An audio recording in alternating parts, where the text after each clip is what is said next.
Well, what's going on, people? This is Mad Mike, aka the Mad Scientist, aka the Great One, aka Bust Your Ass if you come up with that goofy crap. Um, hey man, who the guy looking all uh peaceful? Is it peaceful today? It's supposed to be Friday Night Madness, and you up here looking peaceful in your Zen mode. What's going on with you, bro? Hey man, it is Friday Night Madness, but you know KStylzz come through with the Zen mode always. It's just sometimes people want to try to cross it, and then I have to get the ignorant mode. But like I said, it's your boy the Six Man, KStylzz, aka the Fat Man, and god damn this light is bright. But this shit got me looking like post Michael Jackson, Michael Jackson post Thriller over here and shit.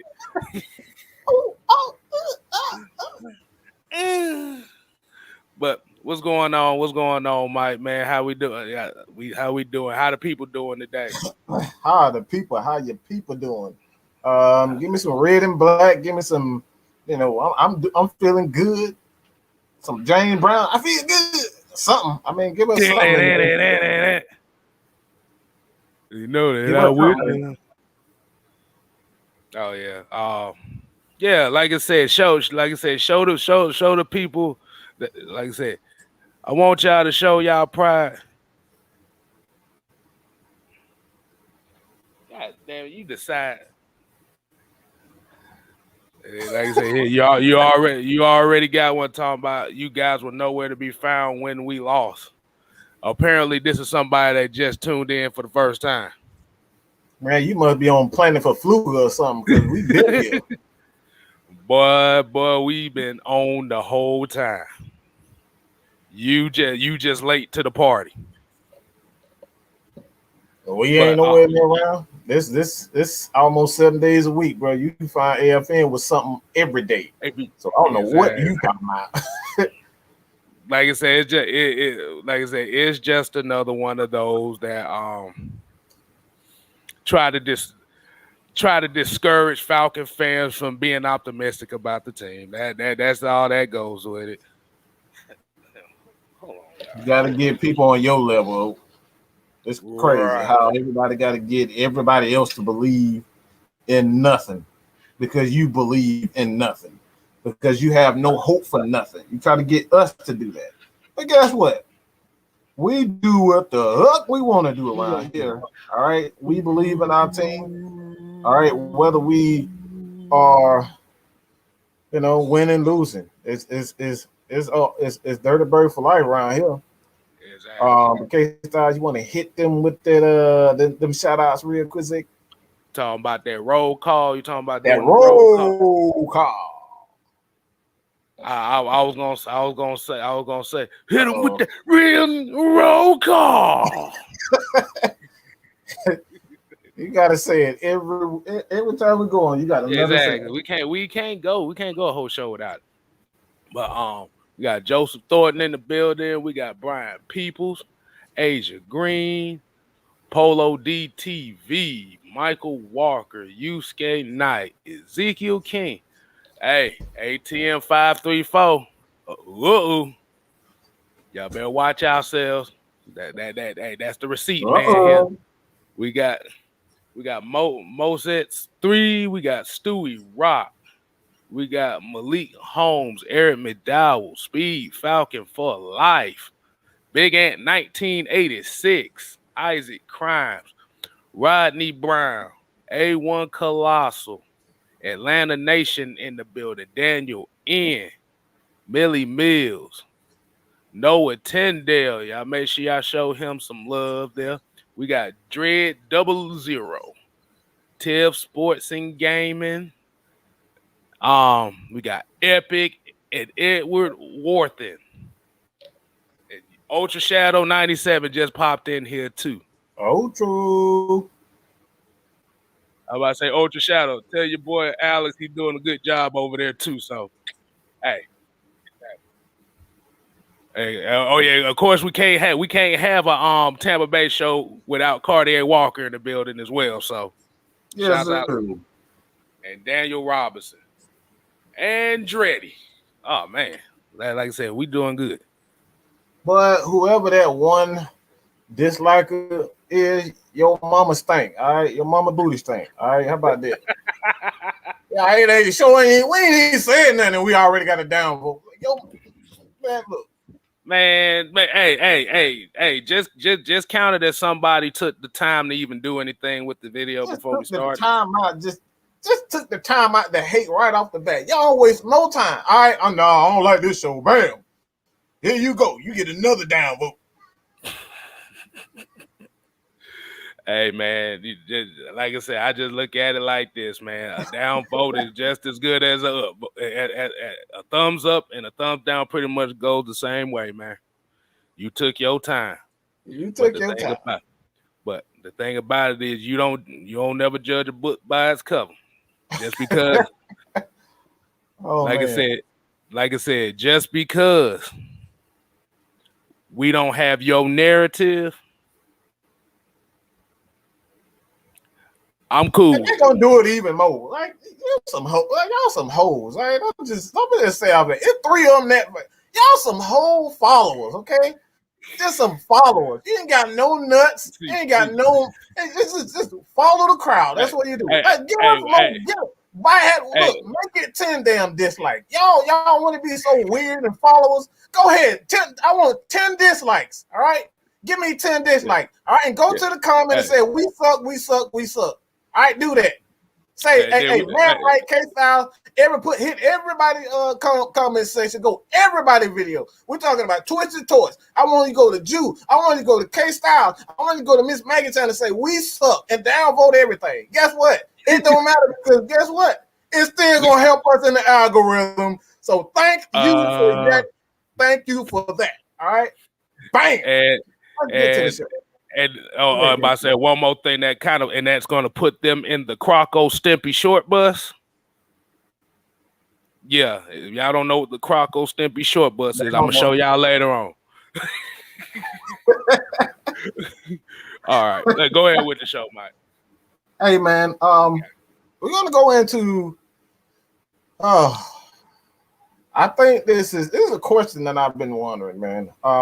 This been on my mind, and not just for the Atlanta Falcons, but around the league. There's just this question that I have. What is the obsession with the quarterback position? When you KStylzz kind of reminded me one of the reasons why there's an obsession with the quarterback position. You go to Chicago. Obviously, you got Cleveland. There was Cleveland before. I think if you go back and see the last few years with Pittsburgh, even Pittsburgh have been trying to find the next Ben Roethlisberger. And you go to the Bills. The Bills has been trying to replace Jim Kelly for God knows how many damn years, 2 decades at least. Baltimore's never really had a quarterback, to be honest. I mean, Joe Flacco was okay, but even that was short-lived. So what is the obsession with quarterback, and why does everybody want to draft a quarterback? You don't think about drafting a tackle, a running back, or a defensive end, or lineman, even one of the best guards in the league. Like, what is the obsession with quarterback position? Do you guys think this is media-driven, or it's just fantasy-driven, or is it just, just personal wants and needs? Like, what is the obsession with the quarterback position, KStylzz? Well, you kind of have to remember it's every like the media. Like I said, you have to think about the media, and you have to think the Players Association has hyped this position to be quote unquote the most important position on the field. I mean, if you kind of look at it, it's a point. It's like basketball. It's a point guard. Mm-hmm. You want somebody to facilitate your offense. You need somebody that can get guys open, make plays. You need somebody to get guys open, make plays. But the problem is by hyping up this position, you diminish every other position on the field. Like I said, this ain't like basketball. This ain't soccer. This ain't baseball where your individual like that one positions are individually looked at. In football, and like I said, this is gonna be football 101. In football, on the football field, the offense works like a choreographed dance. Everybody has to do their part. Like I said, if you look at all the quarterbacks in history, all the Hall of Fame quarterbacks and soon to be Hall of Fame quarterbacks, like I said, if you look at Peyton Manning, if you look at Tom Brady, if you look at Joe Montana, you look at, Steve Young, there was one constant that they always had. It always comes down to the offensive line. The offensive, and like I said, this is why we always hear, especially here at AFN, we always reference the offensive line, because your offensive line saves lives for everybody on offense. Like I said, the quarterback cannot get the job done without a competent offensive line. Like I said, you can run around and make plays here and there, but the thing about it is when it comes to late in the season, it's going to catch up to you. Like I said, then it hurts the wide receivers, because now the quarterback ain't got time to get it to the wide receivers. Boom. Now they get affected. But like I said, it's basically like the point guard of how the NBA used to be. Whereas like we got to glorify this position, because they got to think about it. They touch the ball more than anybody on the field. They touch the ball more than anybody on the field. But the thing about it is they can't get the job done unless they got the hogs up front to protect. And I think of people, a lot of followers. Everybody wants the next Patrick Mahomes. Everybody wants the next Tom Brady. Everybody wants the next Lamar Jackson. Everybody wants the next such and such. Instead of just saying, "Let me just get the quarterback and let him be him." So that's all it come down to. And everybody, like I said, people just really just come down to people just want the next big thing. They want They want to replicate the next the hot thing that's in the league right now, because NFL is a copycat league anyway. Everybody copy each other. One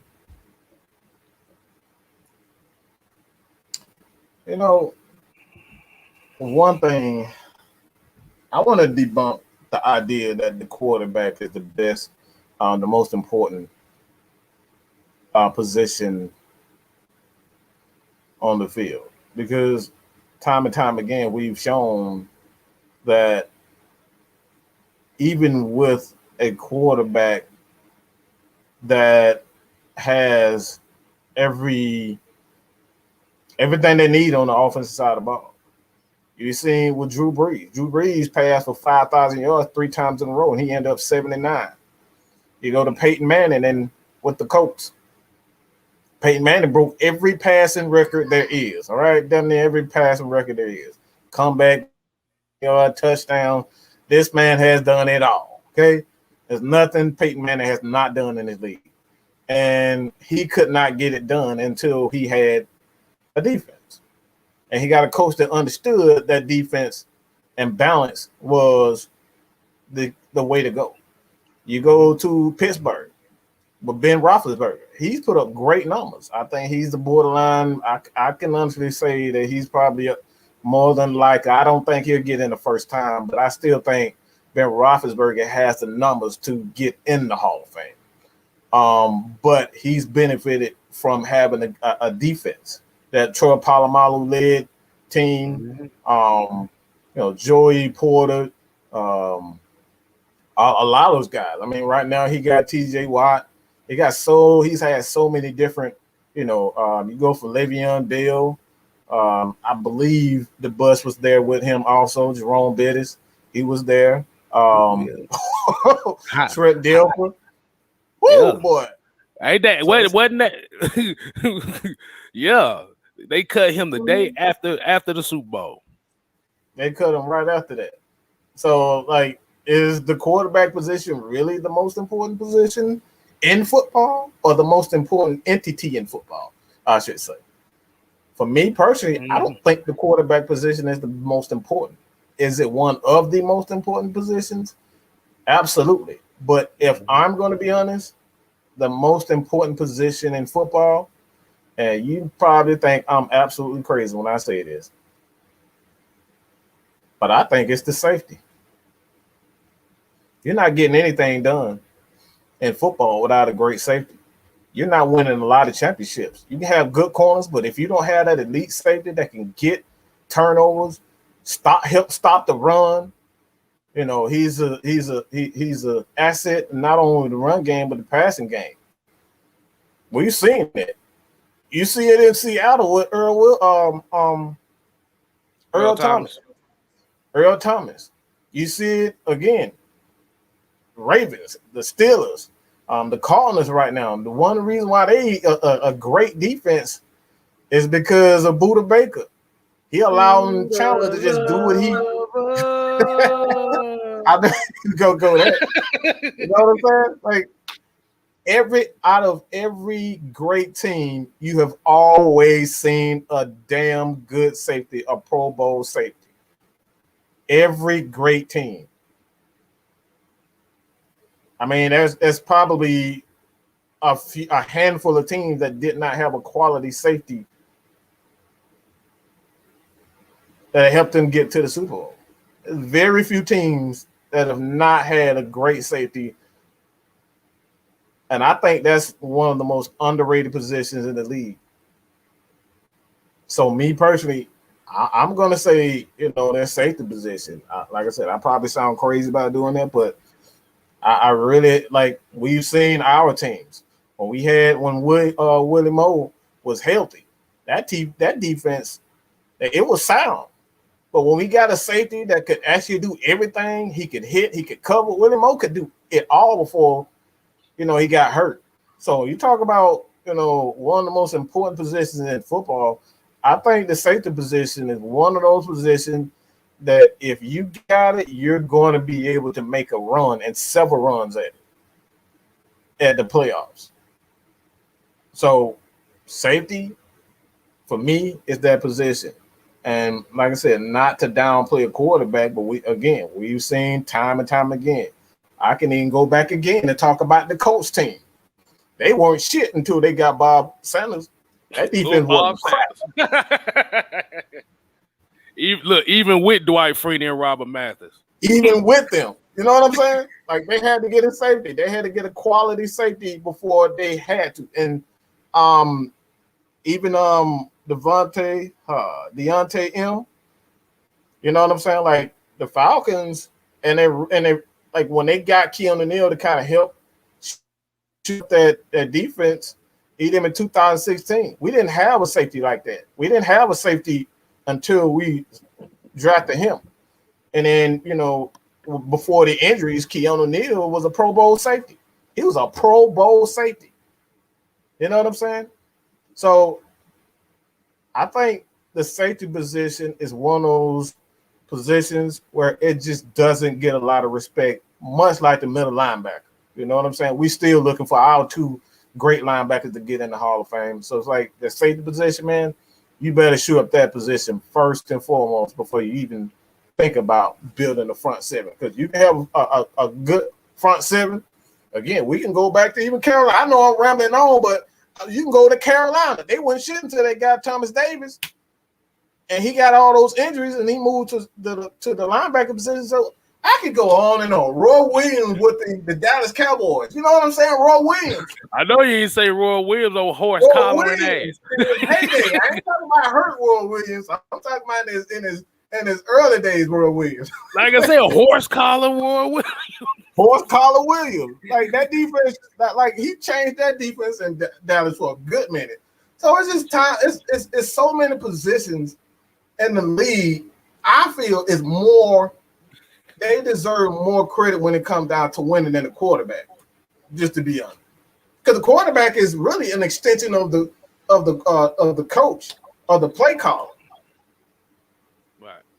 So yeah, but like I said, I disagree with that, but I see where you're going with it. That's one of the more intricate parts as far as, but like I said, at the end of the day, the trenches matter. The trenches is what win you championships. When you put the right pieces around it.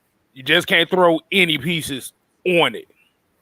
Like I said, that's one of the main aspects. I can debunk that because we had some trash linemen on the Kyle Shanahan. Now, I think one player was.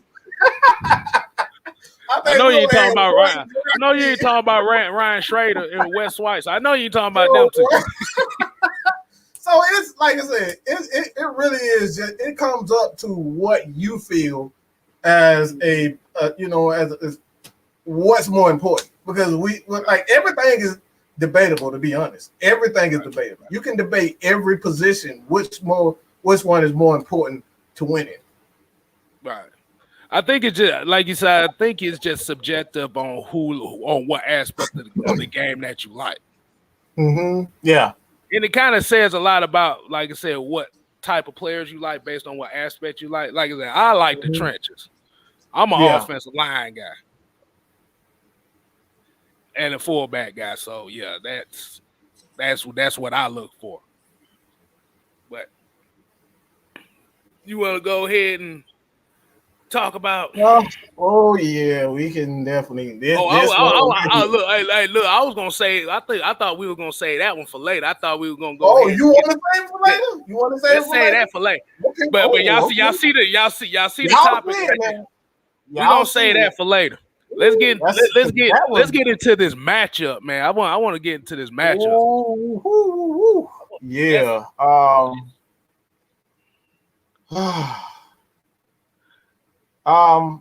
Obviously Tampa Bay versus the Atlanta Falcons. All right, and I don't know why the hell this thing just popped up on my screen. I can't see crap. Hey man, Bucks versus the Falcons. Tom Brady versus Matt Ryan. The Atlanta Falcons have never beaten the Tampa Bay Bucks. Not Tampa Bay Bucks, but Tampa Bay Buck led Tom Brady team, and they've never beat Tom Brady. They never beat Tom Brady. I'm about to say we repeat that it is now the Tampa Bay Brady's that we ain't beat them. Right. Tampa Bay Brady. They don't even have their name anymore. Everybody a Buck fan now. The Tampa Bay Brady's. The Tampa Bay Brady's. Cartier, why are you bragging over something you just got? Why are you like? I don't understand. That's another thing. Why the Tampa Bay fans all of a sudden they act like they love Tom Brady? Like y'all were that desperate over Super Bowl. Like y'all start claiming people y'all hated before. Everybody hated Tom Brady, and now all of a sudden y'all act like y'all love him. That's one of those things where you hate to see that person play until they play on your team. Everybody will be like that. It ain't just Tampa Bay. Everybody will be like that. Bro, I'm telling you right now, if for any reason LeBron James ever played for the Atlanta Hawks, I will not be watching. I'm not watching no Hawk League, no LeBron James on my team. I'm not doing it. I kid you not, boy. If LeBron would have went and played for the Hawks, oh my God, you talk about bandwagon for your ass, boy. I'm like, damn. Boy. No ways, Jose. All right, no way, Jose. What are the matchups in this game that you're looking forward to most? The matchup that I'm gonna be paying attention to the most is Ndamukong Suh versus the interior. Ndamukong Suh and Vita Vea versus the interior of our offensive line. That's gonna be the major matchup right there. That's going to be the one everybody's going to be looking for because, like you said, the interior, and we've been saying this for the last 3 years, is the interior of our offensive line is where this team has struggled the most. Left guard, especially. Center, like I said, center, it's been up and down because we saw the regressive of Alex Mack. But yeah, I got that matchup. I got to see how that matchup. I got to see if mentally these guys can overcome week one and at least play a half-ass decent game. Because this is where, like I said, this is where longevity of players will come down to is not when you have a good game, is how you bounce back from a bad game. That's how that's how great players stay great. They don't worry about bad games. Everybody has them. You come back the next week and you bust that ass. So yeah, that's the matchup I'm like that's one of the matchups I'm looking forward to, but that's the main one I'm looking at.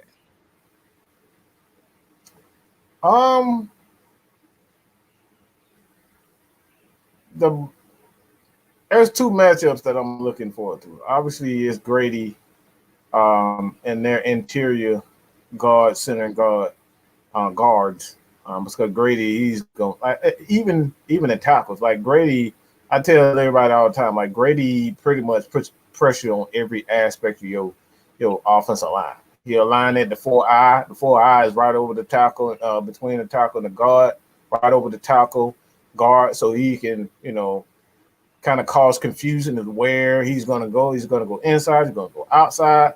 He's going to bull rush tackle, then force your tight end or your receiver, your back to pick him, or he can just, go between the guard and the center. Like Grady, one of those, he's going to be lined up everywhere. Whatever the weakness, Grady's going to be there to try to help exploit it. So that's one, but this is one that I'm really looking forward to most. And that's the linebackers versus Deion Jones, Foye Oluokun, Michael Walker, those guys going up against Rojo and Leonard Fournette. Rojo and Leonard Fournette obviously has a lot of issues holding on to the ball. They fumbled the ball. Even last year, they had issues holding on to the ball and fumbling issues. And Deion Jones, every time he played these division rivals, he always find a way to get a turnover. Whether it's fumble, interception, he always find a way to get a turnover. Whereas interception, fumble, it don't matter. Deion is all the way around the ball, and we know Foye is coming. He's coming along. And this past week with the Eagles, they didn't really get a chance to do anything because, like, they were just like, I mean, let's be honest, Philly were playing some crybaby. They was playing some punk ass football. Let's just call it what it is. Y'all playing some punk ass football. All y'all want to do is damn RPO the whole damn game. And yeah, that crap worked, but that's just some punk football. All right, this ain't college. I don't like seeing football like that. You know what I'm saying? Like it's like I said, it's safe and it don't take a lot of chances. I just don't like that type of football. I don't like that type of offense. I wish it had no place in the NFL because you don't force quarterbacks to actually be quarterback. You just dumb down the offense and just hope for your offensive lineman and your receiver to make a play it. Get those yak yards. So it's like it's okay, but I just don't like that style of football. But when you talk about that matchup, I think that's going to be, the decider in this game. The running backs versus our linebackers. Who's going to win? That's my focus. Noah, what's going on? Pippin. How's it going, everybody? How you doing, man? I'm doing good. How are y'all? We doing good. All All right, But all right. y'all want to go ahead and read the $5. $5. There you go. That's what I'm talking There you about. go. That's what I'm talking about. Holla, holla, holla, holla. Holla, holla, holla, holla. I think this be a question for you, Noah. He said, "Ride or die. I'm starting the Atlanta Falcons defense in fantasy, but benching Matt Ryan for Jameis Winston." Both of those moves are so bold. Exactly. I'm not even a fantasy football. I'm not even fantasy football. That's damn sure a bold move. I can see why Winston, because they're up against Carolina. And if he's going to be any efficient as he was last week against a much better secondary, mind you, I think he'll be fine again. But you said the Atlanta defense is kind of bold. Because here's the thing. It is. If they fix half of the mistakes on the defensive side, I think they got a good chance to be close. What are those mistakes? I can't expect every mistake to be solved in less than a week, because that's a little bit too. That's way too unfair. What are mistakes you referring to? One of the biggest things was like wrapping up after like making sure, because Brady and the Bucs, they run a lot of short passes. Eagles, they beat us on using a lot of bubble screens to like Jalen Reagor and stuff last week. So if we can make sure to wrap up, then have better pursuit angles to make the tackles. I mean, we're still not really going to give anything up deep, and that's one of DMP's strengths. But it's also just coming down to execution, making sure that we have better rotations on our defensive ends. Start putting in Ogundeji, start putting in Jacob Tutuioni Mariner back in the game a little bit more. Start seeing like who's got the hot rushing hand, so to speak. Like how like running backs say like, oh hey, we're gonna go with whoever's got the hot hand. I think that should be the same for our defensive end. Like whoever can rush the passer better, like that's who you're gonna be starting most of the time. So I think if we start to figure out what we're better at, then we have a much better chance. All right, so my question would be is, what do you think is the obsession with Steven Means as the starting outside linebacker? Oh God! As far as like not having him on the field anymore? No, I'm just talking about that's overall. Overall, like as far as overall impact, because it just some about him doesn't pop to me on the field. But you can you can see the team intangibles, but it's like it's underplayed by the fact that you don't see the play, you just don't see him pop on the field. Yeah. Because that's why I call him the residential cheerleader on the damn team. Or do you feel like he's just really a stopgap for Ogundeji to come in and do his thing? If anything, like if you want to replace the energy levels, bring back JTM. He's got the same kind of energy levels off the field, same type of motor on the field as Grady Jarrett. He's going to be smarter. He's going to be more versatile, especially since he's practicing in coverage a lot too, making sure that he's dropping back at the right spots. He said that in his last press conference that he's going to be, taking lessons from Foye, from Debo. And, hopefully that can get him on the field a little bit more. Yeah. I mean, like I said, I like him. I like what he brings intangible wise. I like him better as a spot rusher more so than a starter. To be honest. Yeah, I agree with that. Yeah. But yeah, I just want to make sure I wasn't tripping on that, because it's like every time I see him on the field, I don't see him doing nothing. I mean, I think what it is with him, coaches they love when you understand what your job is. You know what I'm saying? A lot of guys just don't get it. I mean, it might sound, and I'm not trying to be disrespectful to any of these players, but a lot of them not very smart. Let's just be honest. A lot of them just gifted, They're great athletes. I don't even want to get into, what they do to kind of get players through high school and college just to get them to play games. You know what I'm saying? So like, I don't want to be disrespectful, but a lot of them aren't as intelligent, as guys like, Russell Wilson, a lot of quarterbacks. Like you got to be incredibly intelligent to play quarterback position. Again, I'm not trying to be disrespectful, but these players are just, that don't even sound right. Look, I'm just going ahead and say it. Like a lot of them just not very smart. Not very smart, but these guys aren't. It takes them a long time to just pick up the defense, and this is why you see guys like Vic Beasley, Tack McKinley. These guys take years to develop. We could like Baker Mayfield. Like Baker Mayfield, he was, looked at as an airhead coming into the NFL. Like they didn't think he was going to be able to, to really get it. So it took him time. It took him about 2 or 3 years to kind of get it. Granted, that's quarterback position is a demanding position, but I think that's the reason why he's just a smart guy. Now you see the Falcons, they got guys like Foye Oluokun who come from was it Harvard? Yeah, I believe it was Harvard. And you got Copeland. Yeah, like you got these guys coming from intelligent, like even Notre Dame, like that's like you got to be smart to get into these schools. You know what I'm saying? I think coaches, especially Dean P, you heard him say it, he wants smart players. He don't want no dummies on his team. You know what I'm saying? So I think that's the reason why Stephen Means is on the team. He just understands the scheme.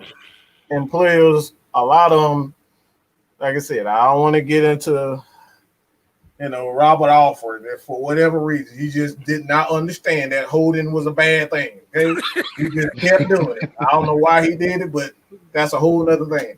But look, forgive me, players, but y'all know sometimes y'all don't get it. All right, but hey, let's go. Shit, that goes with all sports. Look all sports, not just look at the hey, if you want the perfect example, look at the PJ Washington situation. Yes, come on, bro. If you want to know, what are you thinking? But my bad, Noah. Go ahead, man. I was going to say, like, I think one of the things that I would like to assume about Stephen Means is that maybe his natural talent on the field isn't showing, but maybe his intangibles as far as getting other players in position to make plays, that could be something that maybe JTM or AO doesn't have the ability to do right now. I mean, I can only assume on this side of the spectrum, but it can't be ability. We know it's not ability because he ain't doing nothing. Oh, he gotta be intelligent. I told you it's 1, 2, 3, go team. Yay, that's him. I told you.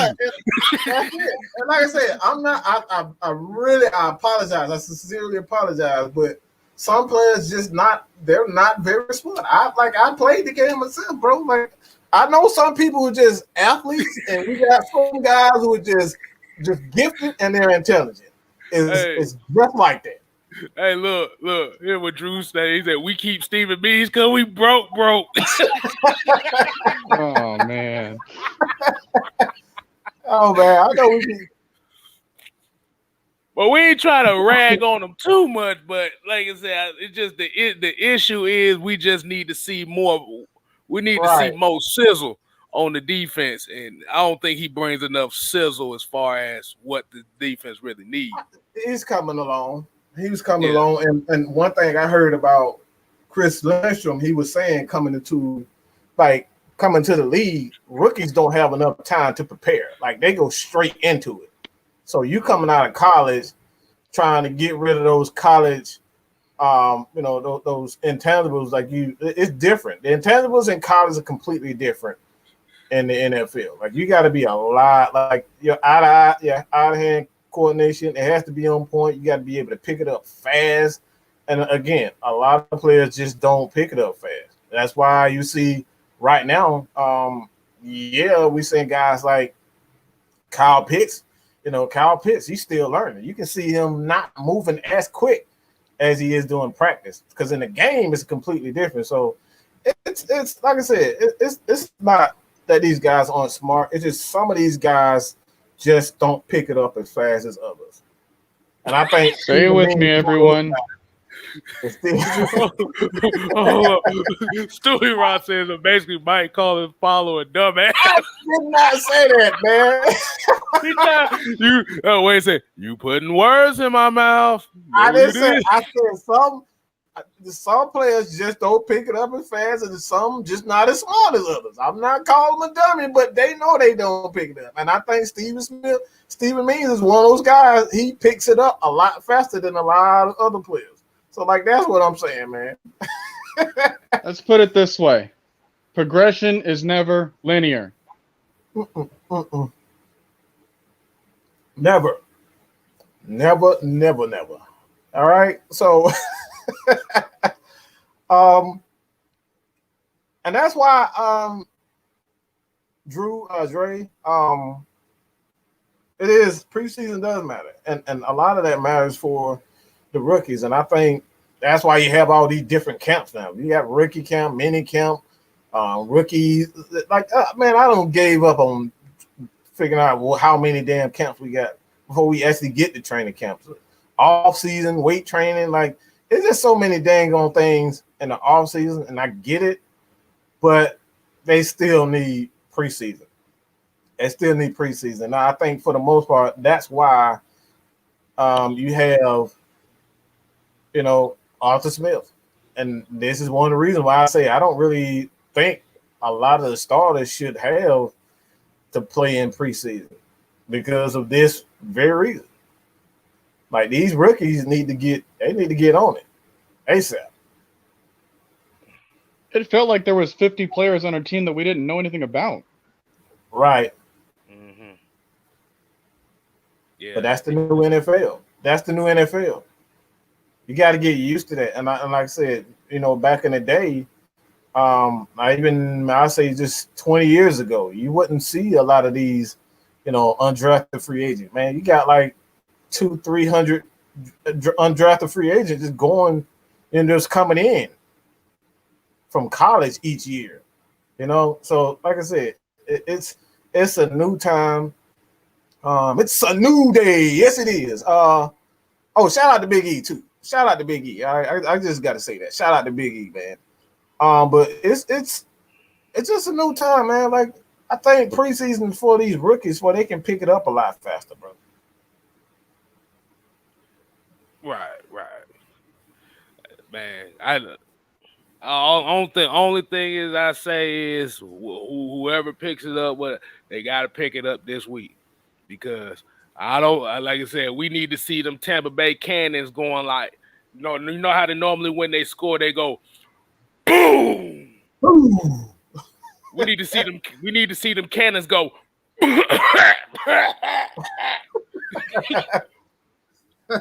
We need to see that. Smell like be sound like a crab boil going on down there. That's what we definitely need to see. But so my question would be to both of y'all and to the people in the chat. Well, the Falcon fans in the chat. Which, outside of Tom Brady, because I know Tom Brady gonna be number one thing, which player do you think the Falcons need to watch out for as far as basically somebody you don't want to go off?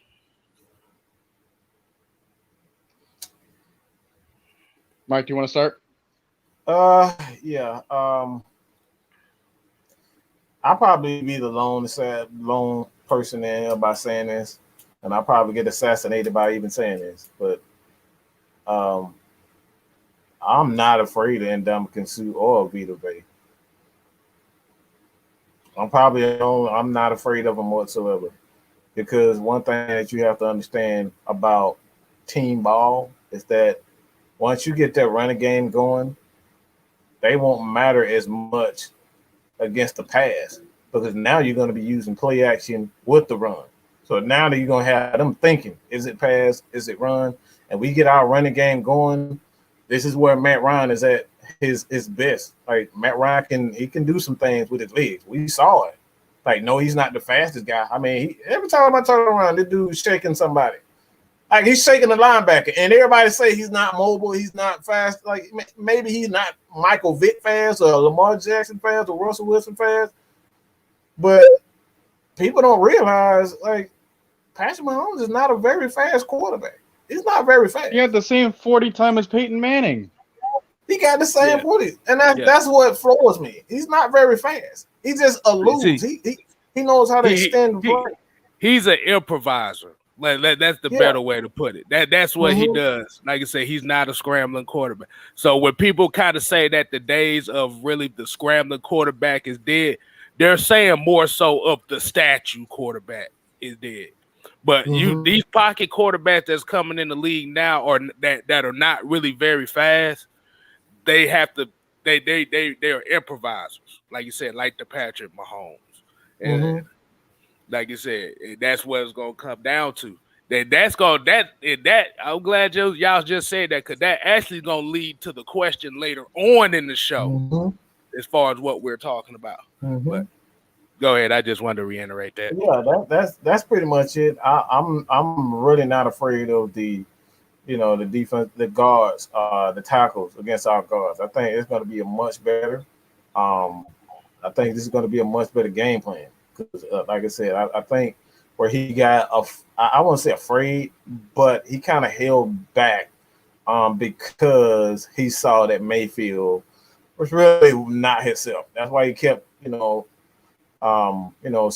substituting him out for. Was it a couple of guys? It may have been a couple of guys, but for the most part, it was just Darman. But the most important thing that I'm looking for, if that's your question, I gotta say Mike Evans. Like I think Mike Evans. God damn it, Mike. God damn, really? I gotta say Mike Evans, man, because he's a pretty big receiver. He's been quiet as hell. He's been quiet as hell in their offense. And I know he's not liking that. I'm just going to tell you, he is going to pitch a fit this year if he doesn't get involved in the offense. He's going to demand a trade. I promise you that. He's going to demand he gone, and he's going to demand a trade. Because one thing that we know with quarterbacks and receivers, if the receiver was the man before, and all of a sudden he got his ring and he's not getting those numbers, he gonna want his number. So like Mike Evans, look, bro, he's not gonna look all that Tom Brady praising Tom Brady and won championship. Look, he's still a man at the end of the day, and he's still a football player, and he still think he's one of the best receivers in the game. So like I don't want like that man. That dude is like he's a dangerous man right now. I'm just gonna be real. Mike Evans is a dangerous man right now. Okay, but let's get to the $5. $5. Holla, holla, holla. Holla, holla, holla. By Black Car, he said if they go out like they did at the beginning of the last game, them big boys on their defense will tire. Run that, hurry up.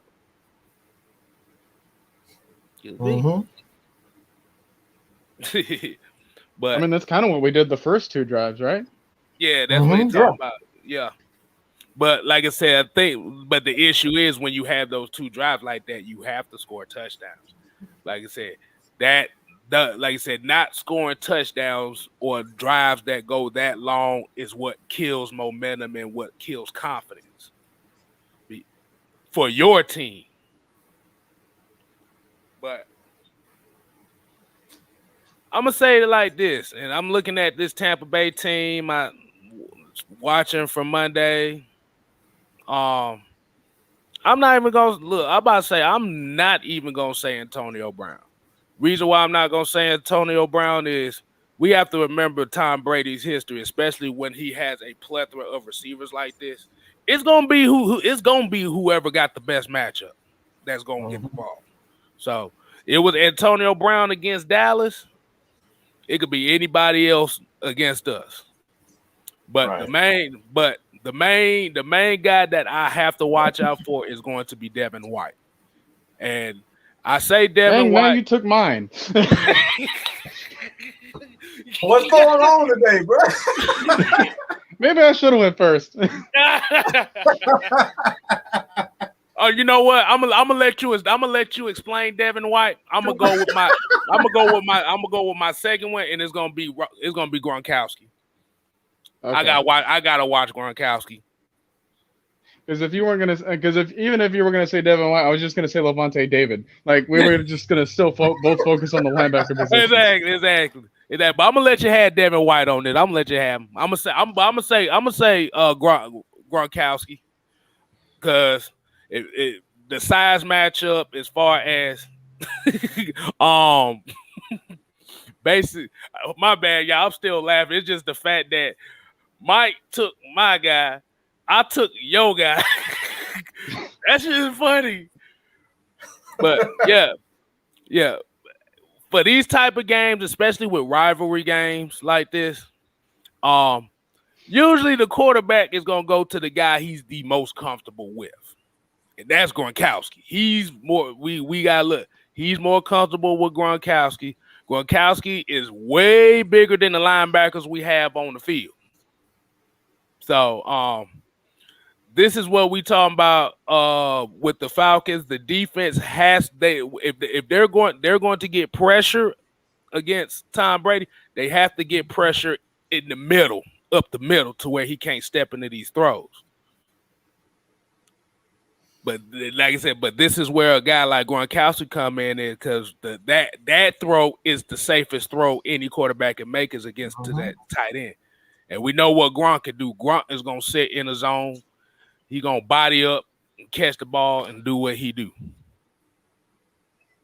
Like I said, we've seen in that Super Bowl against Kansas City, nobody talked about Gronkowski well, they talked about him, but you didn't really see him that much that whole postseason. But when that Super Bowl came and they needed somebody to be, Tom Brady needed somebody to be that guy for him, it was Gronkowski.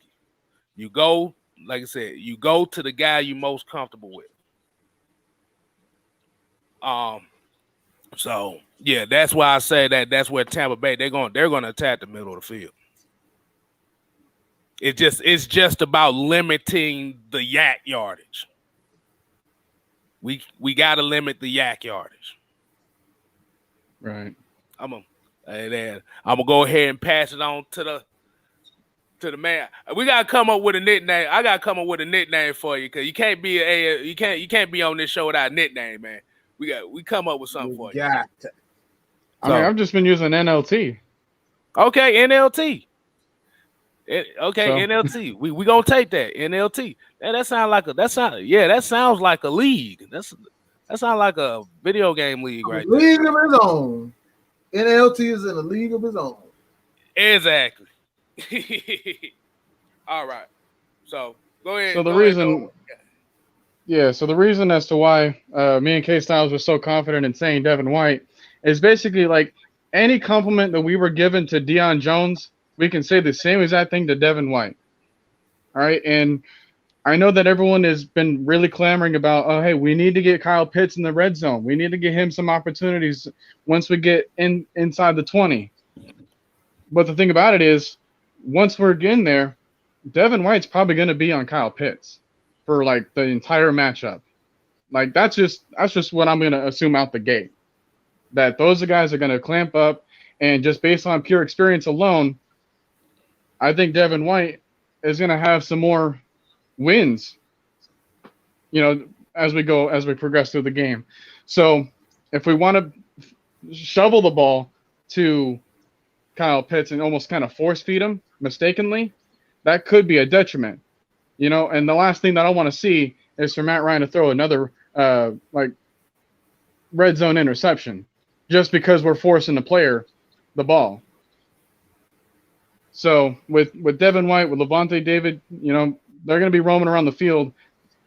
They've always protected the center of the field, and that's one of the things for a tight end. It's like the center of the field for a tight end, like that's your best friend. That's your whole area. That's your domain. So when that gets clamped up because of two like really experienced linebackers, And I know Devin White's younger, but he's got Lavonte David to teach him basically everything. So, I mean, that's just going to be one of the things that we're going to have to game plan against, trying to get Devin White or trying to get Lavonte David somehow confused. Yeah. I was gonna say Devin White in a different thing, because the one thing that I've seen with Tampa Bay is that, and what Todd Bowles like to do with those two, is they love those AA gap pressures. That's what they do. That's really what they do best, is they blitz them linebackers up the middle. And it might, and then like I said, it might not be those two. It might be Devin White and JPP. This is why we say the middle of the offensive line for the Falcons is really going to have to be key in order for this offense to really do something. Because if the middle of the line can't hold up, we're basically going to have another game like we had against Philadelphia. And I don't want that. I think the Falcons got to do a better job with misdirection. I didn't see a lot of misdirection that I'm used to seeing from Arthur Smith. I think that was the biggest issue with me, is that offensively they showed them exactly what they wanted to do, and it wasn't a lot. Now, there were times in the game where I did see misdirection, and it kind of did some things. Got Cordero Patterson the ball. They were using the misdirection, but they didn't use enough. So for me, this is what I'm looking for them to do, is use the misdirection and kind of use the screen game to kind of confuse the linebackers. Like, because you want, Cordero Patterson. Like, if I were the Atlanta Falcons, I would use these guys at the exact same time. I would kind of go to a pro set. And I know a lot of people ain't used to seeing a pro. The only time you really see the pro set is in San Francisco. God, boy, you talking about 1993 right there, boy. Right. And that's something that Kyle Shanahan, the only one who really uses the pro set. So what I would do, I would use a pro set. I would have both Mike Davis and Cordero Patterson in the backfield. And at that time, you could motion both those guys. You can motion Mike Davis because he's a threat in the passing game, or you can motion Cordero Patterson. And if you motion Cordero Patterson, he immediately pushes the strong safety, and I will only motion him to the right side of the offense, because he's going to take that strong safety out of the play just with his sheer speed.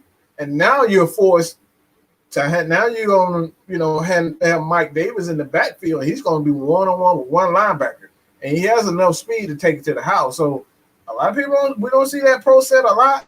But that's how I would use it. I would use the hell out of Cordero Patterson, force that safety to cover, that strong safety to cover, and use the hell out of Mike Davis against those, because their linebackers are like ours. They're not very big. They don't have big linebackers, so they can definitely be had. All right, Bill Walsh. Hey man, people don't realize, we are historians over here, all right? Yeah. Oh, cause I was about to say, if a lot of people don't know, that's how them old San Francisco teams was with Joe Montana. That was the staple of their offense. It was more so. Mm-hmm. That's why Roger Craig was catching for damn near 1,000 yards. It was all about that misdirection. Yeah. And then Ricky like you Waters said, was almost the same thing too. Right. Exactly. Mm-hmm. Exactly. But the thing is, and I saw it here in the chat just now before it went all the way it did. Yeah. Mm-hmm. The misdirection, man. We, like I said, we got to get these white linebackers moving. We got to get them moving. Yeah. Yep, that's it. Yeah, we got to get them moving. And like I said, I saw before somebody was talking about Deion Jones can't sniff what Devin White does. Actually, Deion Jones is a bigger playmaker. That's the reason why Devin White was even drafted that high. Yeah, Deion Jones is a better playmaker as far as in the coverage than Devin White is. They blitz Devin White a lot for a reason. Not saying that Devin White can't cover. He just ain't Deion level. But he got time to get there. But that's why they use him. That's why they use him. They blitz him a lot. They blitz Devin White a lot. Than you realize. They really do. Because that's where his strength is to attack the line of scrimmage. And we did that last year with Deion Jones, and he led our team in sacks. Right. Yeah. Yeah, I think. So what do you mean we can't praise Deion Jones for not being Devin White? He literally was that last year. Right. Yeah. And we gotta bring up the pick six again too. On top of that. Right. There's a lot of interceptions that come behind it. And a lot of pick six. I think he's about to break. I think he either already broke the NFL record for the most interceptions. But pick sixes, I think he tied right now. I think he tied. So Deion, man, like I said, Deion is one of the greatest cover linebackers in the history of the game, bro. How many does he have? Like 5? 5 pick sixes? I think he had like 5. I think he had like 5. Deion. Okay, put it this way: doesn't Aqib Talib have like 10 in his career? I think it's the most for a linebacker. For a linebacker, yeah. We're trying to just for a linebacker. Yeah. Yeah, I think right, but even then, like you can not already have that record for linebacker for the most picks as a linebacker, turnovers for a linebacker. So like I said, Deion is the standard when we talk about cover linebackers. There's never been one like him. I know a lot of people will probably say Brian Urlacher, but Urlacher was nothing like Deion. Deion made you pay. Deion makes you pay. You do not want to throw that ball, get comfortable with throwing that ball around Deion Jones because he will take that son of a gun to the house. Exactly. And it's proven. Like Noah said, he led this team in sacks. Damn near led this team in interceptions last year as well. On a bad passing defense. There's a lot to be said right there. But let me go ahead. I'm gonna ask y'all another question. I know these folks probably tired of me asking questions and shit, but this is what I do. This is what I do here at Ad Fitness. Ask questions to get people thinking. So we're gonna look at the first week as far as against Philadelphia. Do you feel like they treated Philadelphia more like a preseason game? Schematically wise? Or do you think it was just a bad game in general? No. Go ahead. Oh boy. He said what? I said this on my Wednesday night stream. Like when we got to the red zone, I wouldn't even call our offense vanilla. That thing was water. At least vanilla has a little bit of a flavor to it. That shit had no flavor to it. That shit brought bad memories. I didn't like the play calls of going 5 wide in that goal situation because now you literally limit what you can do offensively by doing that. But I kind of feel like they treated it more like a preseason game than anything. Which is fair. I mean, because we're given the extra game in the season, so you might as well just have an experiment. Right.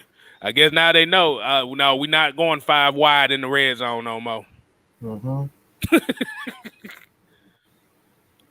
So what's your take on that, Mike? I did. But slightly different. What I thought he did, like for the most part, I thought what he did was lay down a foundation of what people to think about. So the previous game, so the next game that they have, they have something to think about. Because previously they had nothing to think about. So now they got something on tape. All right, this is what he called in this situation. And from that point on, he can make the necessary adjustments in his play call. Now, when they get in that position, because like when you have, let's just say Kansas City for example, like they're gonna use Kelsey and they're gonna use him in that. They're gonna use their running backs to get. That's how they get in the end zone. They use Patrick Mahomes to get to move around to get them touchdowns. So in the red zone, that who they're going to. There's no mistake about it. But with the Falcons, you don't know who's going to get the ball at this point. So what he did was lay down a foundation. All right, last time we gave the ball to the running backs. We didn't really use the tight ends the way we should have.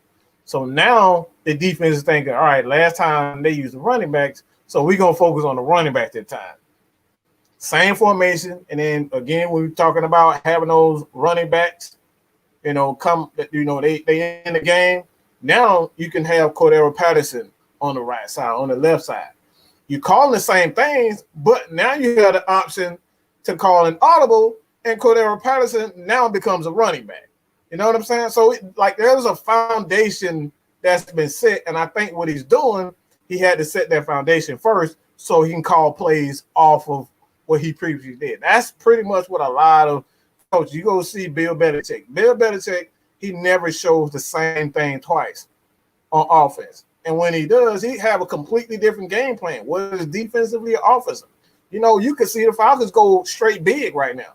They spread it out last game, and now they're going big. So, you know what I'm saying? I think what he did was just show what he, just based on what he did, he got to do the complete opposite. It's just adjustments.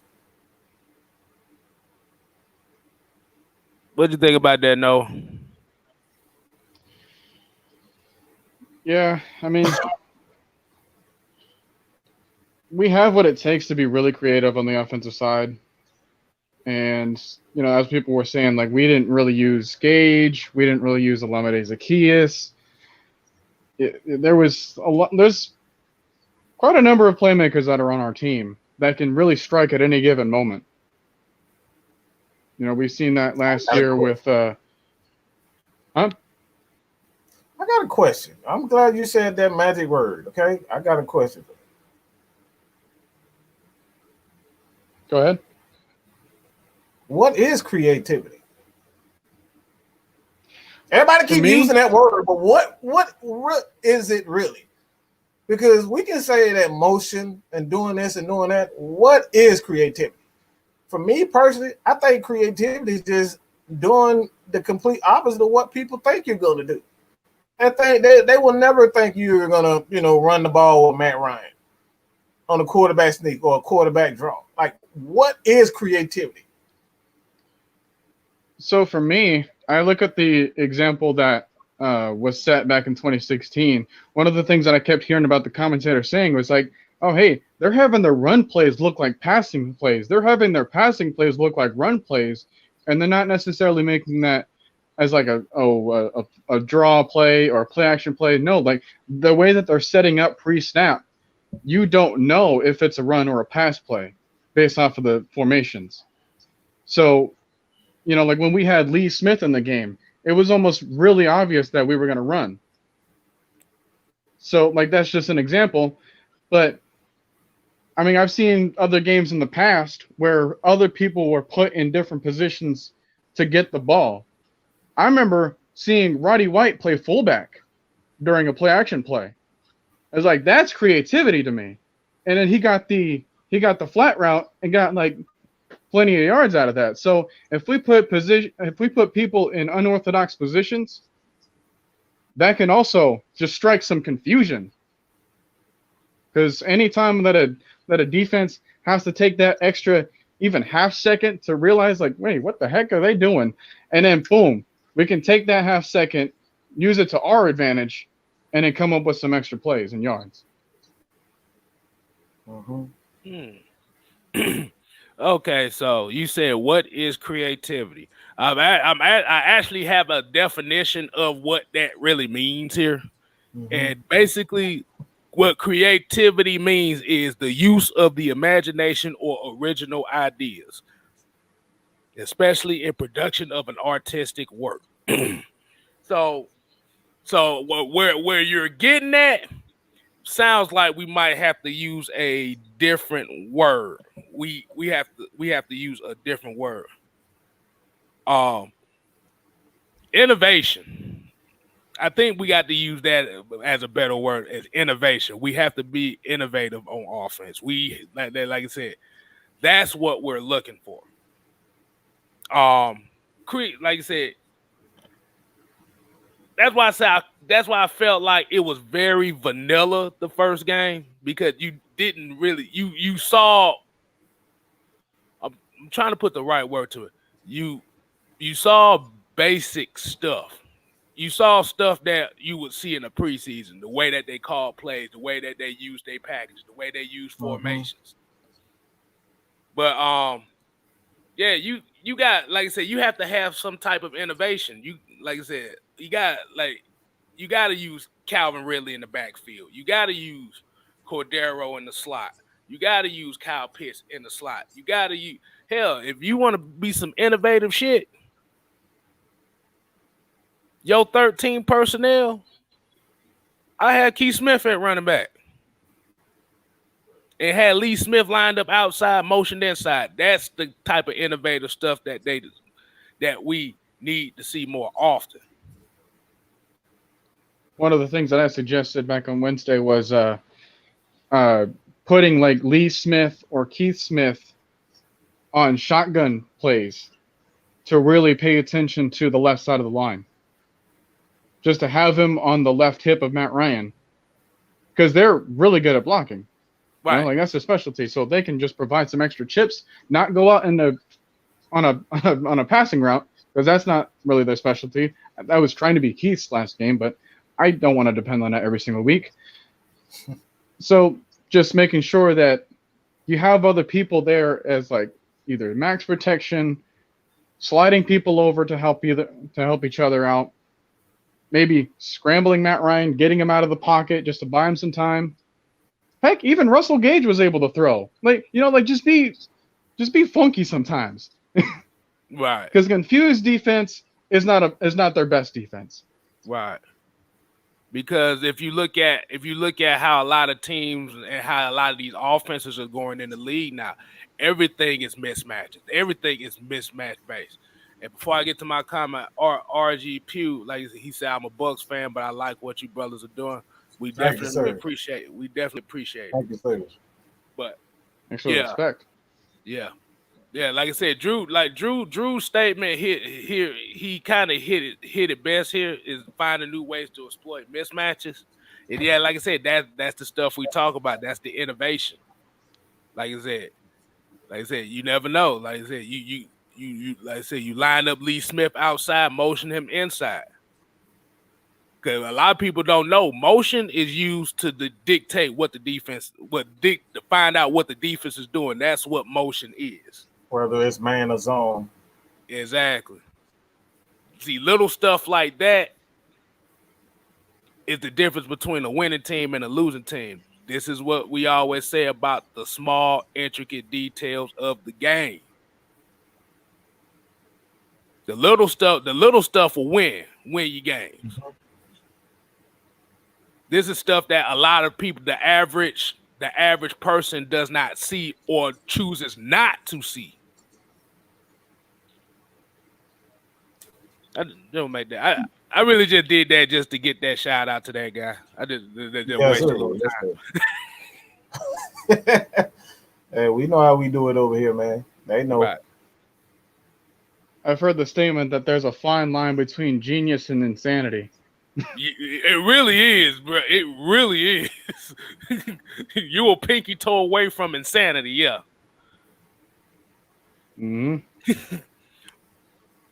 But this is what Jerron Wade said here. He said 2018, Matt got sacked 42 times, 2019, 48, 2021, 41 times. That's 141 total in just 3 years, and I don't care what people say. Some of those was on Matt. It doesn't matter. You got any proof? Because I completely disagree. One of the things you have to look at, and quarterbacks just don't sack themselves. They don't run into sacks. All right. Mobile quarterbacks tend to run into sacks, and that's why a lot of offensive linemen do not like it. And coming from a guy that them the worst quarterbacks to try to block for is quarterbacks that like to run around because you don't know where the hell he's gonna end up in. Because as an offensive lineman, you're taught to create this pocket. That's the safe. Try to be the safe zone. That's what the pocket is. Try to be the safe zone. But if you have a quarterback that's run first minded, that's trying to move everywhere, see, you can't see behind you because if you take your eyes off the guy in front of you, you lost. So you got to stay engaged. So, and the worst thing for an offensive lineman is to know that you did your damn thing blocking, and you look around and see your quarterback got sacked over there. You be looking like, bruh, the play over here. I did all this work for nothing. So that's why I say when you're talking about mobility as far as quarterbacks, there's levels of mobility and certain levels of mindset when it comes to those type of quarterbacks that you have to deal with. And one thing that we got to understand as a quarterback, just because pressure is coming doesn't necessarily mean you got to throw the ball away. Because you have to remember that the Falcons defense has been absolutely atrocious. They can't stop a damn nosebleed. They can't stop a 2-year-old from slobbing. All right. They can't stop anything. So the mentality of a Matt Ryan is different from a mentality of a Tom Brady. Tom Brady has the option to throw the ball away because he has a defense that's going to get him the ball back. So when pressure is coming, he doesn't have the same mindset that a Matt Ryan is doing.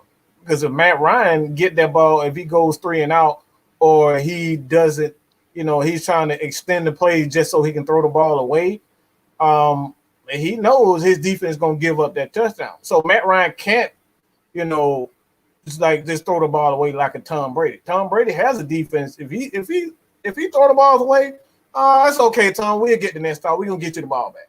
Not Matt Ryan. Matt Ryan got to hold on that ball. He got to try to recreate. He got to move around, do this and do that.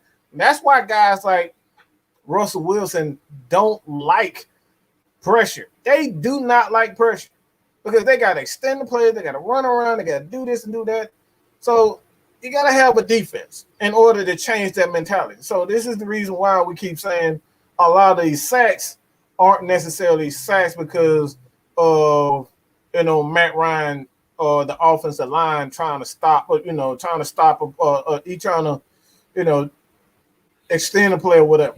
Like one of the reasons why, and I just stated, is because he just does not have a defense that's going to give. You got to have confidence in your defense. That plays a lot. That plays a huge part of quarterback's mentality because they know if they don't do it, chances are they're going to lose the game. So Matt Ryan's just holding on to the ball, trying to make plays and moving around. And Julio Jones and the quarterback, everybody getting hurt. You know what I'm saying? So it's a different mentality when you have a defense because you know that your defense is going to get you a ball. So that's the difference between a Matt Ryan and a Tom Brady. It's just you got to have a complete team.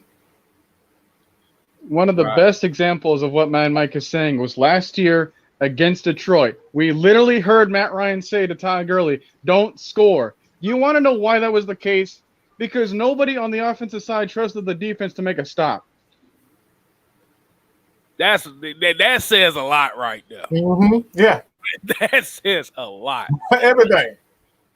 The fact that they feared that a touchdown would lose them the game. Yes. Come on, bro. What other quarterback has to deal with that? The fact that Matt Ryan had to consistently play hero ball and the fact that he was so successful about it, that's got to say something right there about the mentality that he's been dealing with for all these years. All right, that's what brings the fine line from a quarterback like Dak Prescott to a quarterback like, I don't know, maybe like Jalen Hurts now. They only had to control the game, but Dak Prescott had to win it. Yep. Right. Right. Yeah. Yeah, man. Like I said, that says a lot when you this is what we talking about, the division as far as how the locker room was, because it was offense, defense.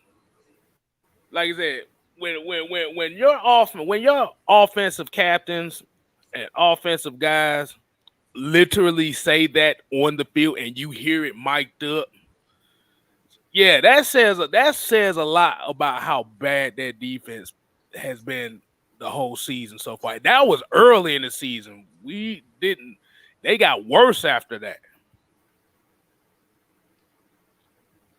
There was like the third game of having Morris as their interim coach. Wasn't that the third game? I think that was the first one was the Vikings. That was the second game. Yeah, they played the Lions. I think they played the Lions after the Vikings. Okay, and I think after the Lions game was the Panthers one, right? Right. Okay.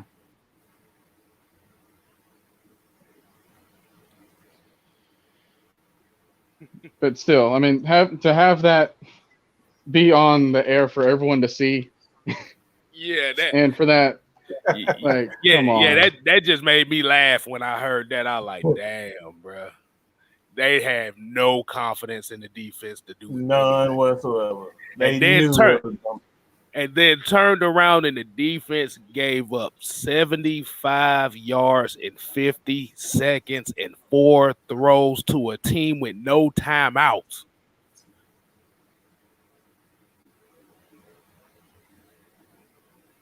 I like, wow. Just think about that. Yeah.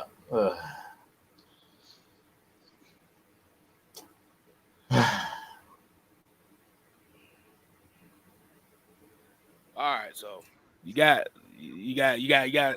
want to go ahead and get to that other topic we was talking about. That one is incredibly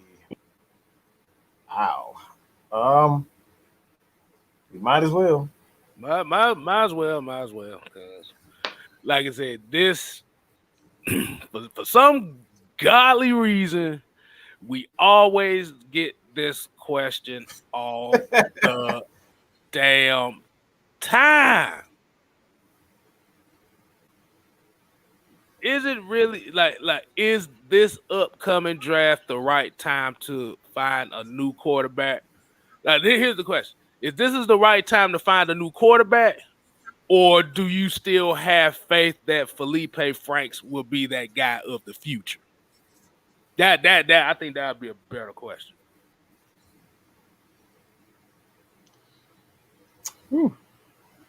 I don't think this the time to draft the quarterback, because without an offensive line, man, that quarterback is bound to fail. Like you can't do that.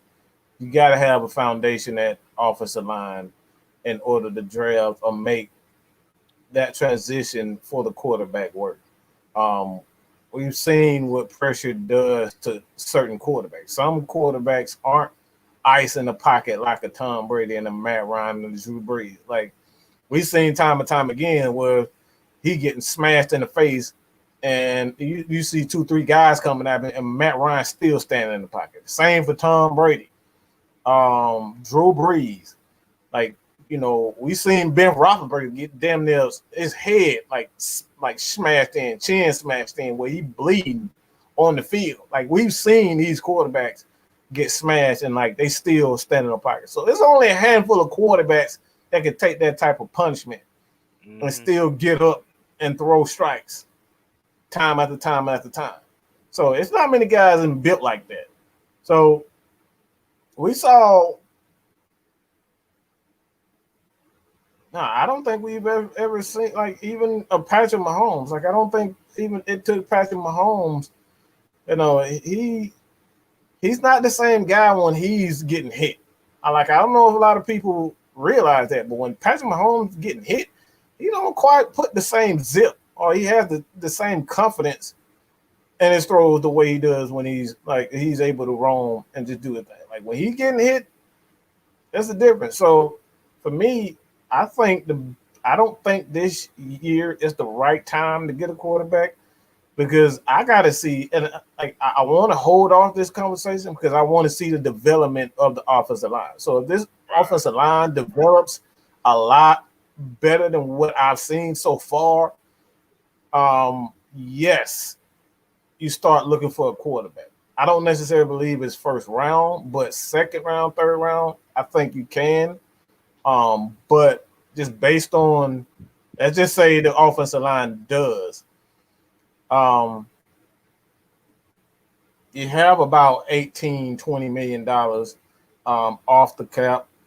That might be gone because you got to pay Fourier. And I don't think Fourier is going anywhere. So it's just, I mean, Hayden Hurst as a that's a possibility that we might want to re-sign Hayden Hurst. So where's the money going to come from? You know what I'm saying? So it's like there's a lot of factors. But if we lived in a perfect time, perfect world, who's the quarterback in this draft that you're going to like? I don't really see a guy coming into this draft where you say, all right, that's Matt Ryan's successor right there. That guy. Actually, I see that guy. Like I said, second, third. I know who you thinking. I already know who you thinking. You know, yeah, like, and then like you said, I see where it goes, like based on like how these pieces gel right here because you want to set the foundation for the next guy to come in the future. But like you said, the only way that I could, like for me personally, the only way that I could see them getting a quarterback in this upcoming draft is in the second or third round. And Mike knows what, because I'm big on this guy more than any other quarterback in this upcoming draft. Like I said, I don't predict well, but when it comes to certain players, I haven't really missed on a lot of players the last few years. And that's Desmond Ridder. And I think the mindset is that if they're not comfortable with Felipe Franks and how he develops, I could see them going for a Desmond Ridder in next year's draft because the way that this team is set up, he's the perfect quarterback for this system.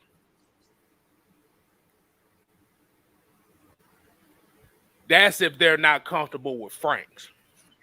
Right. If they're comfortable with Franks and his development, like I said, they don't go quarterback. You got to throw Rosen in there too. Like he might be a guy that you want to like hold on to be, you know, an insurance policy. Like he's still young. People don't realize he's still a young quarterback. Right. So like you can even throw him in there. It's like if for whatever reason Matt Ryan decide like he's had enough, he's tired of getting hit. Like you got to throw Rosen in there and Felipe. So like there is a wide open. Yeah. It's like it's wide open right now. We don't know what Matt Ryan's thinking. We have no clue. We just have to assume that he's going to be team till we die. But like we say that shit about Julio Jones, and look what happened. You know what I'm saying? Right. We thought he was down for the call, and like he completely flipped. So like it's wide open. You gotta like right now. It's like the development of the team is still a wait and see. It's way too early to say, all right. Yeah. This is the quarterback. We're gonna draft the quarterback because we still like Brady Jared is like Grady's 28, 29, Debo 28. You know what I'm saying? Like them guys, they got about 2 years before you start trying to say, all right, where's the next guy? You know what I'm saying? They not, but like I said, I think there's a fine line. Right. All right, we got the five. Super chat. Holla, holla, holla. Holla, holla, holla. He said, Dre, true statement say, it's a rumor out here that I heard from the Falcoholics that Pitts didn't play in the red zone because of fatigue and may have had a small injury. What's your take? And what was Hayden Hurst's excuse? Exactly. Man, some of these rumors don't even make sense. Like, it makes sense. Yeah. Yeah, like I said, the thing is they didn't fully use Kyle Pitts the way that they needed to the whole game, not just in the red zone. They didn't use Hayden Hurst the right way. So it could be fatigue. Yeah, fatigue could play a little part in it as far as later on in the game. But if you're talking about at the beginning of the game, fatigue ain't playing no part in that. They just didn't utilize the tight ends in the right way that they needed to. Hell, he wasn't even in the game. He was rotating out. So how the hell you gonna say it's fatigue? Excuse me, like y'all gotta do better with these spreading these rumors, bro. Like, hold on. You gotta say it right. You got to do better than that.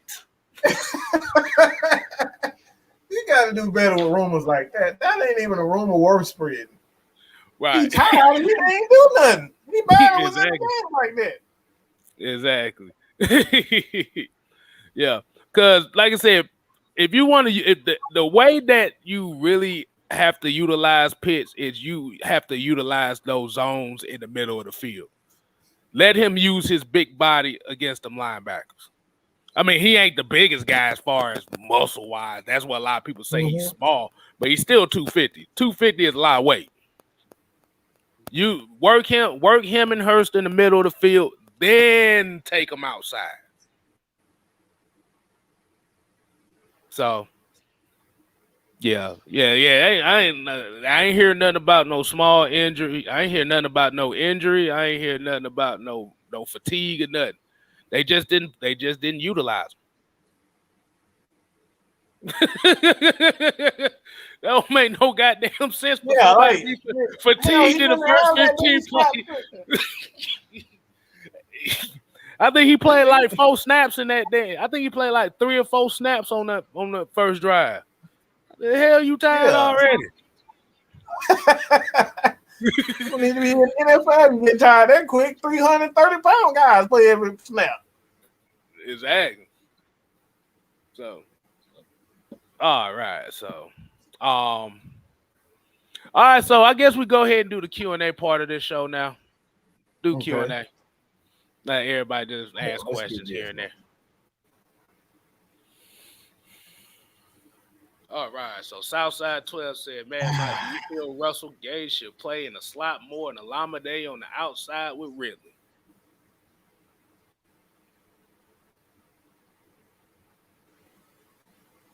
I mean, that's what they normally play outside anyway. So it's like that's what they do. He plays in the inside. He's an inside guy for the most part. He can play outside, but that's what Russell Gage does. He moves around. You can do a lot of things with him. But we gotta understand this. I don't think people understand this. When you don't score touchdowns, you're not in the game, you're behind. Exactly. So, and you're playing a team they want to possess the ball. They want to keep the ball. All right. They want to run it. They don't want to pass it. That's why I said with that little gimmicky offense, it's not going to last long. RPOs don't last long in this league. I mean, we saw Philadelphia. They ran RPO and then look back, they right back in the draft again. So like RPOs don't last long in this league. You know what I'm saying? People keep running it because it's easy. But it don't last long when people finally figure it out. Hey, you like say Mike had a Soldier Boy moment. Like who the hell is who the hell is Falcon? Like fatigued. Fatigued.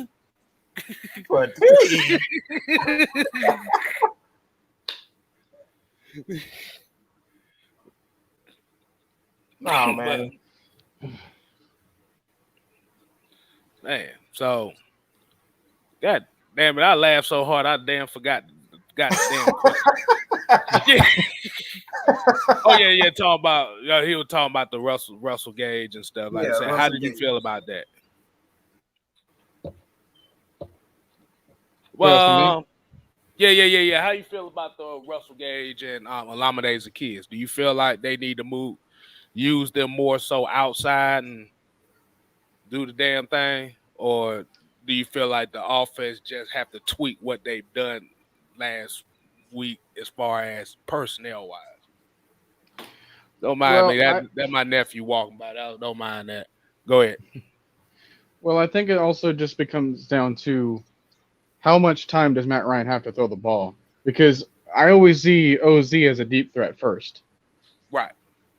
You know, and then like Russell Gage, you can still find ways to get him targets. But with having Olamide Zaccheaus on the outside hash, or either across from Ridley or next to Ridley, however you want to bunch them up together or split them, you got to have a plan for every player that's on the field on the play. So what is the plan for Zaccheaus if he's not meant to be that deep threat, or at least a decoy? Because that's his strength, making sure that he takes the top off of a defense, and we've seen that before. So I just want Matt Ryan to have more time to throw so that we can game plan for having guys that are able to use that 3 seconds to get down the field a little bit farther so that Matt can make that throw with confidence. With Gage, right now he's got a more advanced route tree to use, so he can keep himself on the field for situations. And with Gage, I feel like he's a little bit more of a dependable receiver, just from the catching things and the possession, making sure that he gets the tough yards that we need. Right. So you kind of feel like Olamide Zaccheaus is kind of like that Taylor Gabriel, where he's just good for 9 routes, and that's pretty much it. Well, even then, like Taylor Gabriel was also good on screens. But again, so is Cordero Patterson. So are other people too. So it's like one of his biggest strengths is something that we're not ready for yet.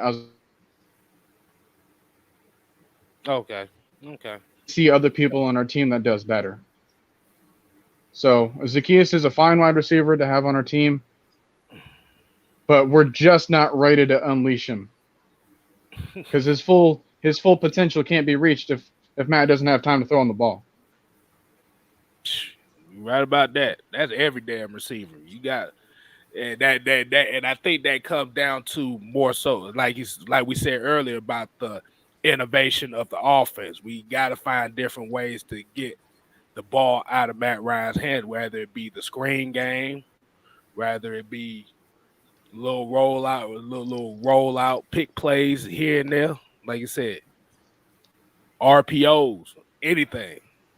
I mean, even though the run pass option, they'll probably look at Matt Ryan like, really? You run pass option, you know we're gonna hit your ass every time we see you, right? But that can leave some open for a big play as well. But I like the take on that.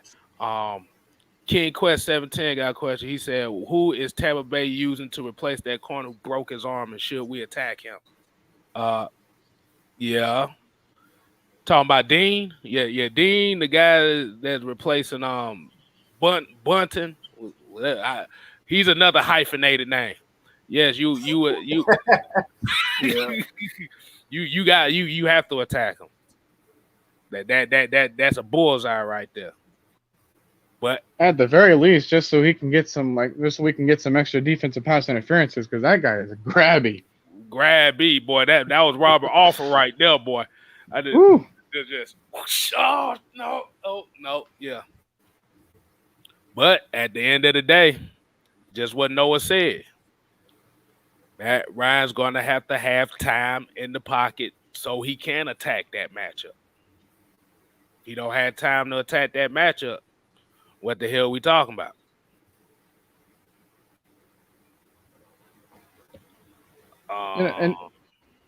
Go ahead. Yeah, like they have the same roster. We got slightly better, which is why I'm kind of bringing up the last 2 games that we faced. We didn't really have a problem with scoring the ball. Like, we didn't really have a problem with moving the ball downfield. I don't see why that can't say the same story if they have less people on the field that are ready to play than we are.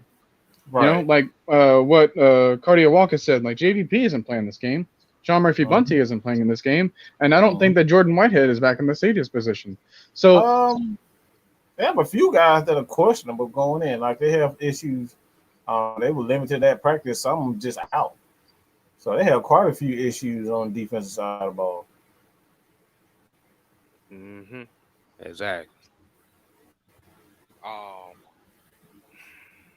Let's see. Which is why this is why I say we gotta wait till the season, like the season continues to go. Injuries happen in the NFL. Mm-hmm. You know what I'm saying? Like we gotta like this is a part of the game. Injury is just a part of the game. You say you saw Heineke. I mean Fitzpatrick. I was about to say Fitzgerald, but Fitzpatrick, he's out for at least 6 to 8 weeks already with like a hip injury that could possibly keep him out for the entire season. And Heineke, the quarterback, he had an okay game last night, a pretty good game, but like now he's the quarterback. Like nobody would have saw that happening. You know what I'm saying? So like injuries happen in the NFL. Like it's going to happen to the Saints. It's going to happen to the Bucs. It's going to happen to us. But this is where depth comes in. Like one injury, you could lose Gronkowski. They could lose a tackle. They could lose one of their pass rushers, which they did in JPP, and then it forces them to change their style of defense to blitzing. And we know Matt Ryan; he's one of the better quarterbacks under pressure. So, like I said, it's a week-to-week basis. Like you can't keep saying, "All right, you had a bad game last week. All right, you're going to have the same effort, or even the same team. The same team is going to attack you the same way." Injuries happen, and it forces you to change your game plan. Exactly. Let's see. We got some. Let's see. We still got any more questions? Is there any more questions we got?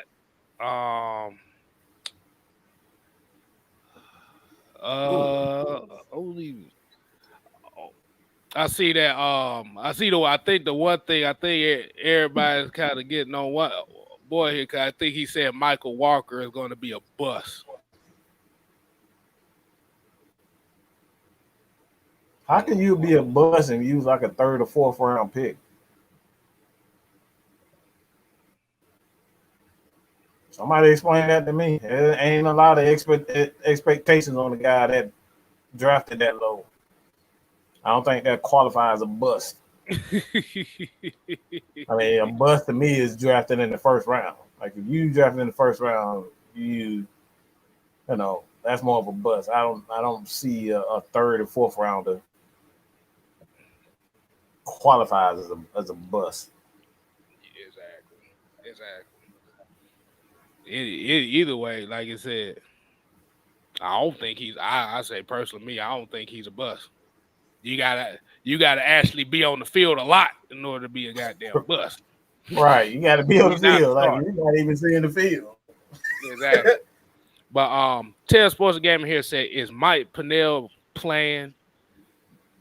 We didn't hear anything about if he's going to be playing this Sunday.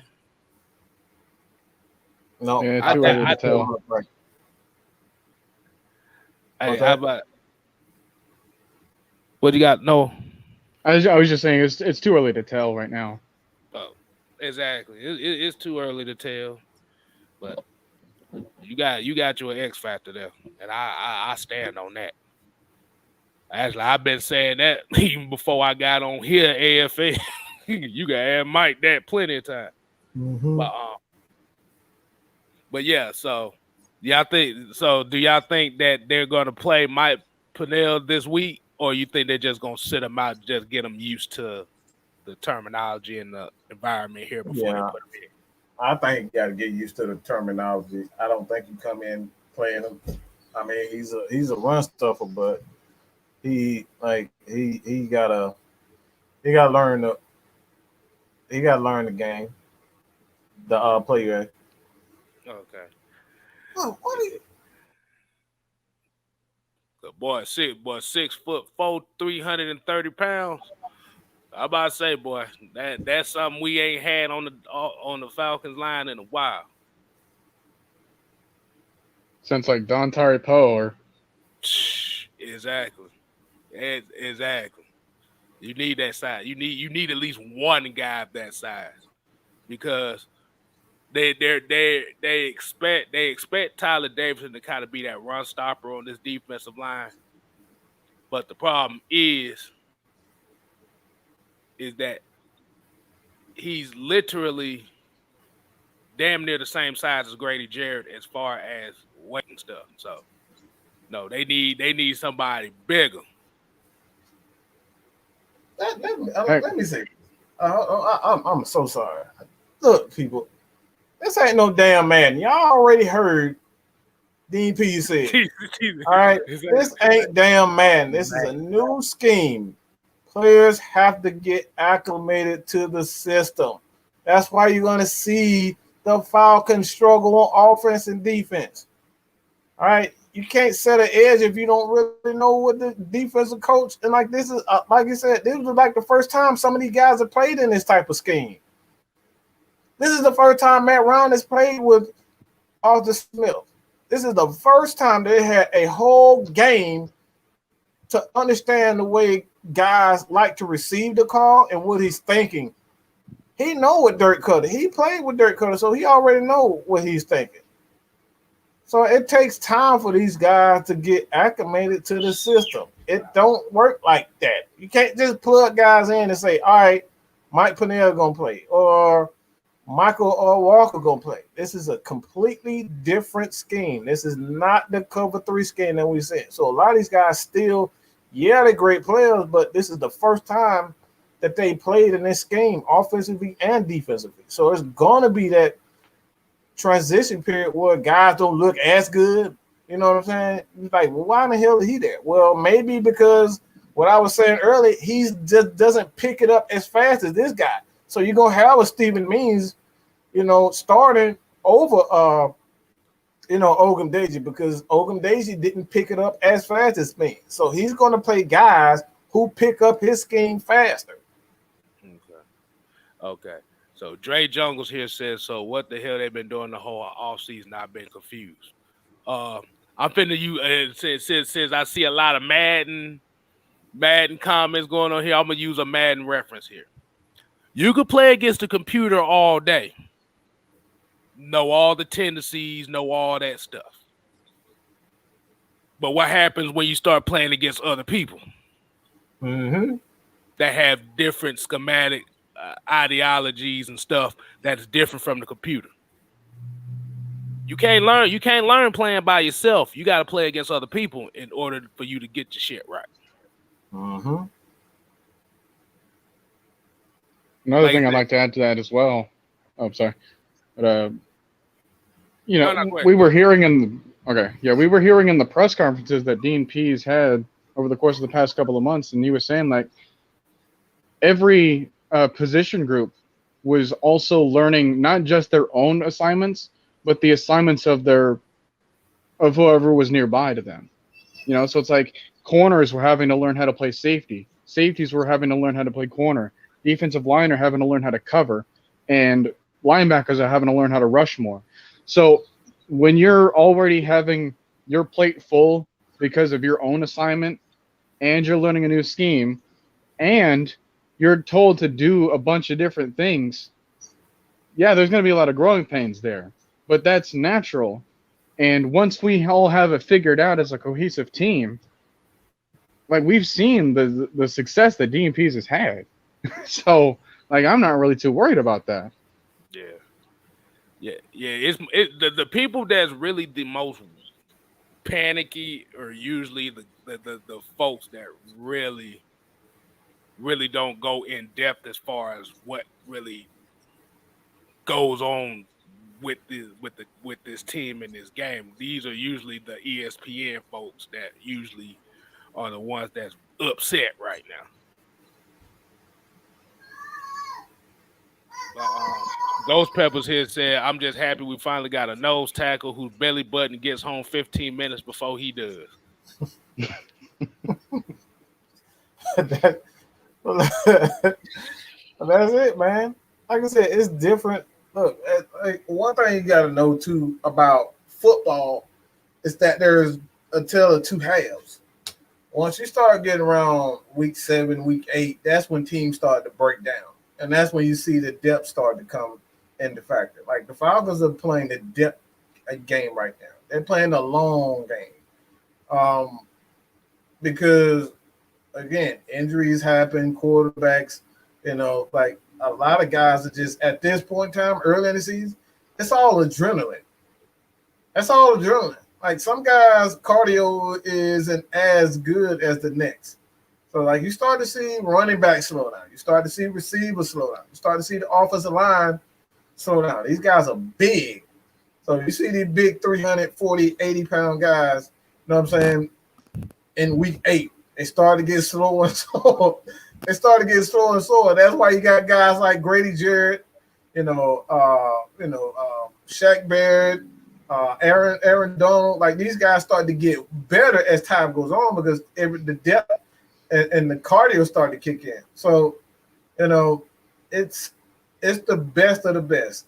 All right, the best players know how to keep themselves healthy, but they know how to get through the entire season without, really just wearing themselves thin. Because that's one thing about the NFL. You keep going 100 miles an hour every play and not knowing how to, conserve your players, and that goes for the coaches too. Got to learn how to conserve players, energy. When to give Grady Jarrett a rest. When to give Deion Jones a rest. When to get your DBs and your offensive line running backs rest. Yeah. I'm going to go ahead and get this question here. Jerron Wade says, do y'all think the Braves won't make the playoffs?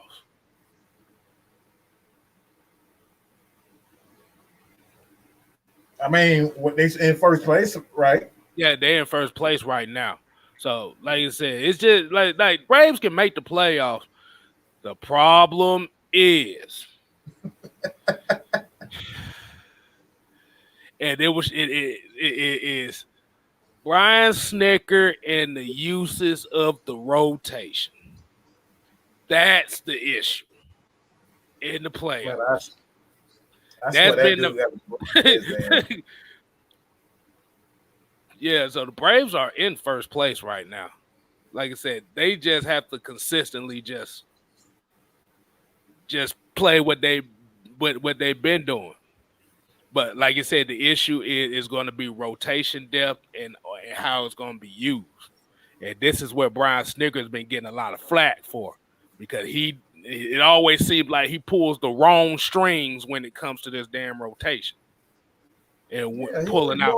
You don't never stick to a rotation. It's just like any, many, money, mo with him. All right, you're gonna be the guy today. Like right. It's like there's no defined role with him. Right. Exactly. Then for some golly reason, the Dodgers got the damn Yankees fucking salary cap or lack thereof. They got every motherfucking all-star from the past 15 years on their damn team. On one team. On one team. On one team. Yeah. But yeah, I think the Braves, I would say the Braves will make the playoffs. I know it's going to be kind of a hard road schedule going into the end of the year. But like I said, the main issue is going to be how they're going to use this pitching rotation. If they use this pitching rotation, like I'm afraid that they're going to use this pitching rotation, we're going to be looking at the same shit we looked at last year. And trust me, we was pissed. I know I was pissed. I know, yeah, you got that right. Yeah, we watched the game. Damn, we sure did. Yeah, we watched the game. The Will Smith versus Will Smith matchup literally destroyed the Braves. Killed everything. Yeah, that literally destroyed the Braves right there. Was the Will Smith matchup. It was over right there. It was over. The series was over right there. Because, like I said, Brian Snitker does not, like I said, his bullpen management is one of the worst that I've seen. So, hopefully it changed differently this year. Hopefully he learned his damn lesson. Because if he ain't learned his lesson, they gonna off his ass like, nah, bro, nah. We You lost got it to the go, same way.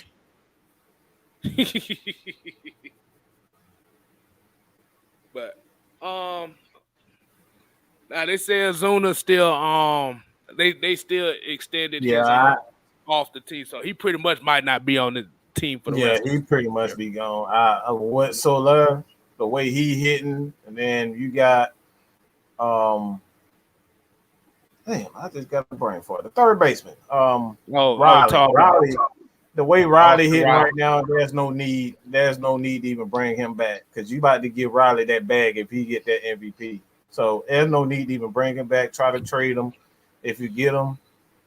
Like the Braves got too many prospects as is. So like I said, you can kiss a long kiss goodbye. You know that Biggie song, a long kiss bye. Yeah, and especially with Adam Duvall hitting the ball. Especially with Adam Duvall hitting the ball like he is. Yeah. Like they're hitting the ball. They like I said, they're doing what Braves do best. They hitting the ball. Right. It's the pitching rotation that's been the problem. He don't know what the hell he doing. Like I said, any minute, money more. He switch up to even start lineups for no damn reason. He'll get this person an off day, you get an off day this day, and then the next 3 days you pitching, and then you don't see him pitch for another 2 weeks. Hey, bro, what is wrong with you? Hey, so what you saying is he do the bird box challenge when it comes to picking out the pitcher rotation? You be like this.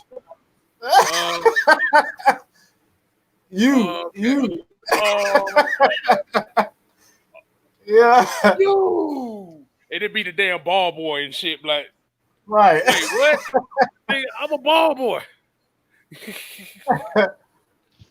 Okay. But yeah.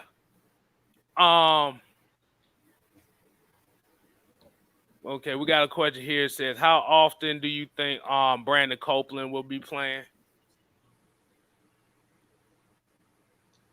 I think you might not see that much Steve. I think you may not see that much Stephen Means if Brandon Copeland is playing.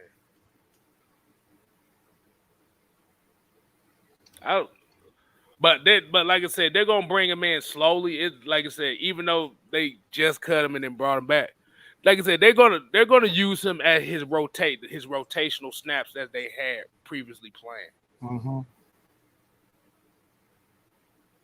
That's how I feel. I just want more depth at the pass rushing spot. Mm-hmm. Like everyone's got to be able to have a chance to feast on those tackles. We can't just rely on the same person because what happens if that guy goes down? Mm-hmm. Exactly. Man. But go ahead and nobody talk about breaking news. Stephen Means is moving to equipment manager. I see that. Come on, man. Hey, look. If Raheem Morris and Gilbert was still here, yeah, he'll be the equipment manager for sure. So let's go ahead and goddamn wind it down for the night. Mm-hmm. Like I said, we appreciate everybody tuning in tonight. Y'all make sure y'all continue to support and follow Atlanta Falcon Nation, as well as your boy Man KStylzz. KStylzz. On the road to 500. 62 away from that. Like I said, appreciate every step of the way. Also, I want to appreciate Noah Tyndale for oh God. Hold on. No, yeah. You know when it comes to that. Hold on, yeah.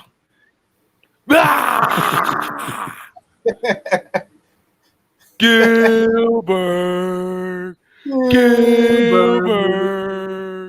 Dan Quinn.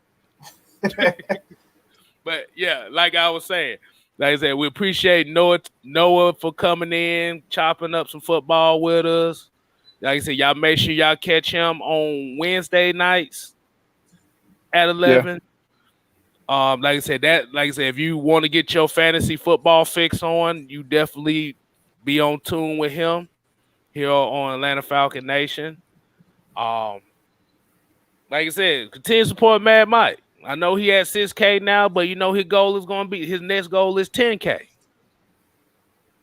You want to get to that 10K shouting. And like I said, and also give shout outs to y'all that's sitting here watching us. Like I said, giving feedback, giving your opinions.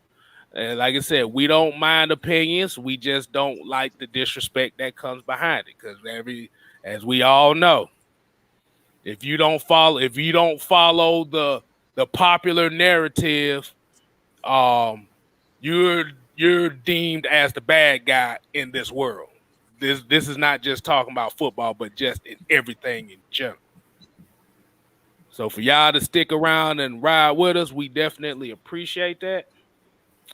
I'm gonna just leave out with one question here, and I'm gonna let everybody else get their last tidbits in. So I'm gonna leave with one question, and this is to the 0-17 crowd. I've now deemed them the 0-17 crowd.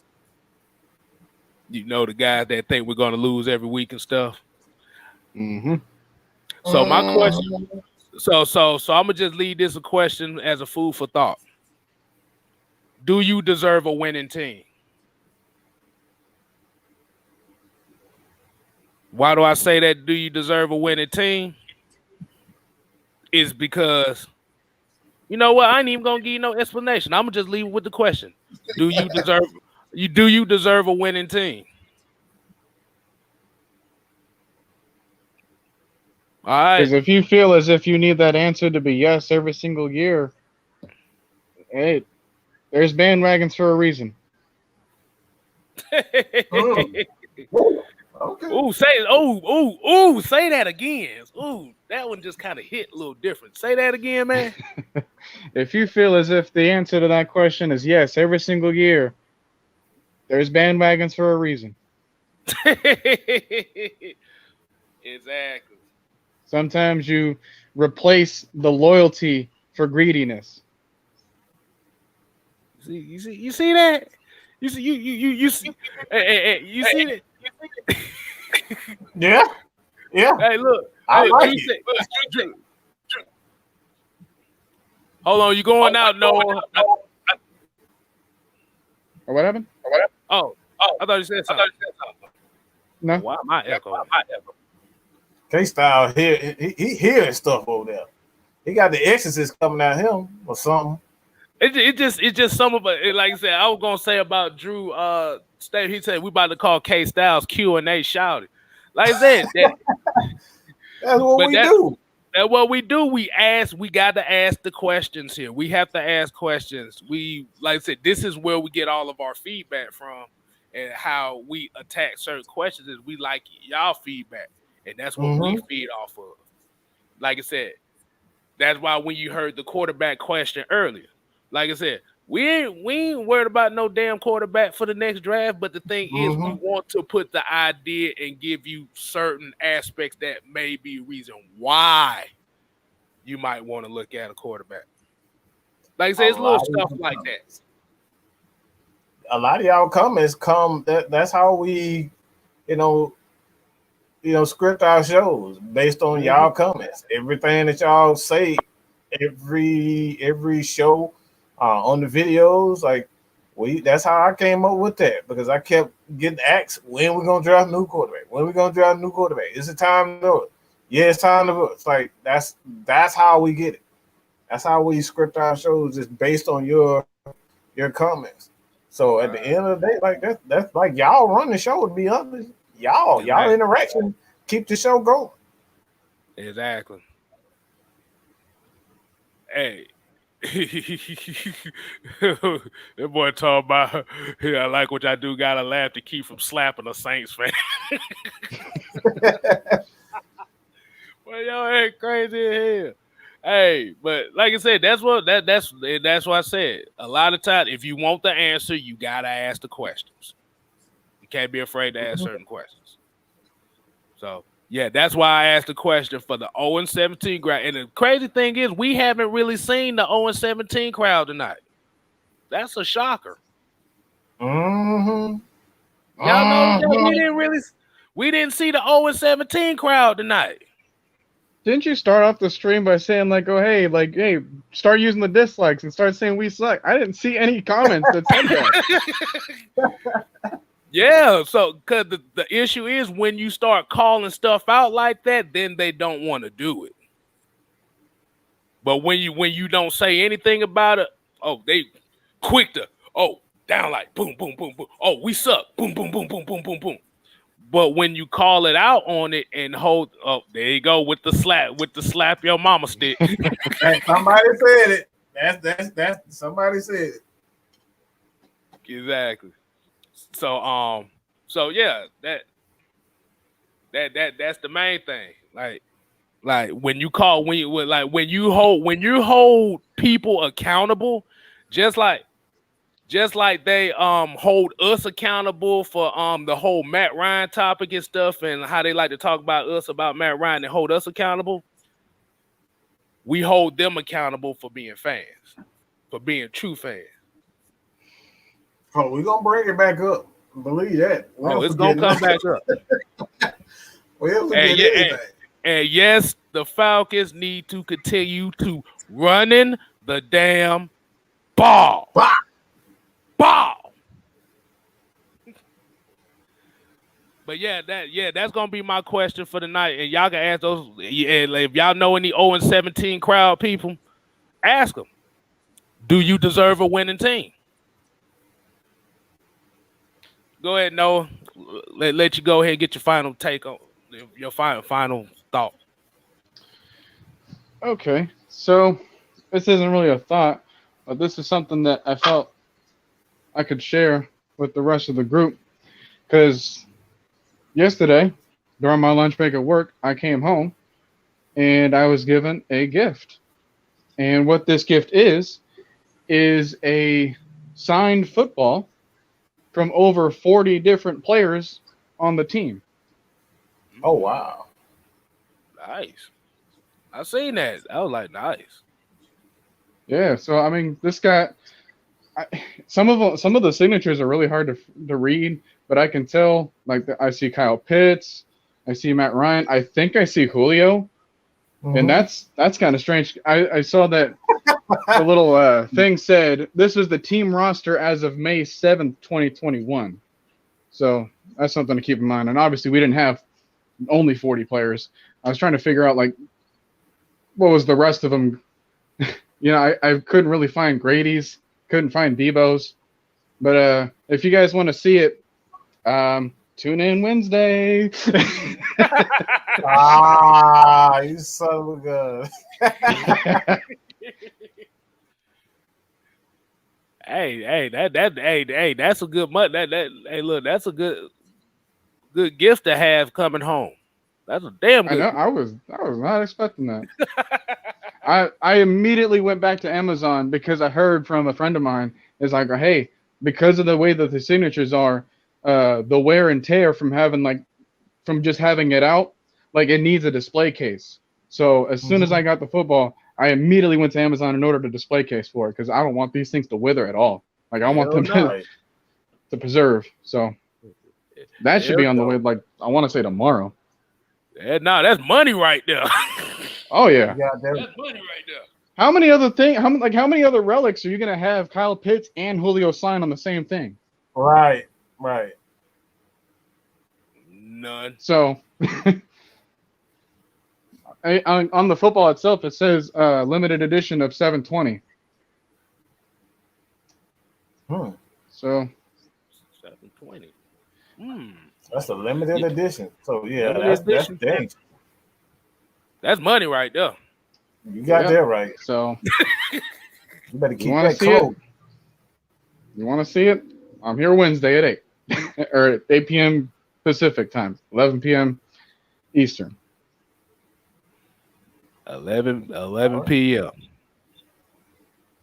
That means y'all got. That means y'all gonna be late night shouting if you won't see that. Late night. All right, that's all you got, Noah. That's all you got. Yeah. My mind's pretty blank right now. Okay. All right, Mike. What you got, man? What today is? Today Friday. Obviously, I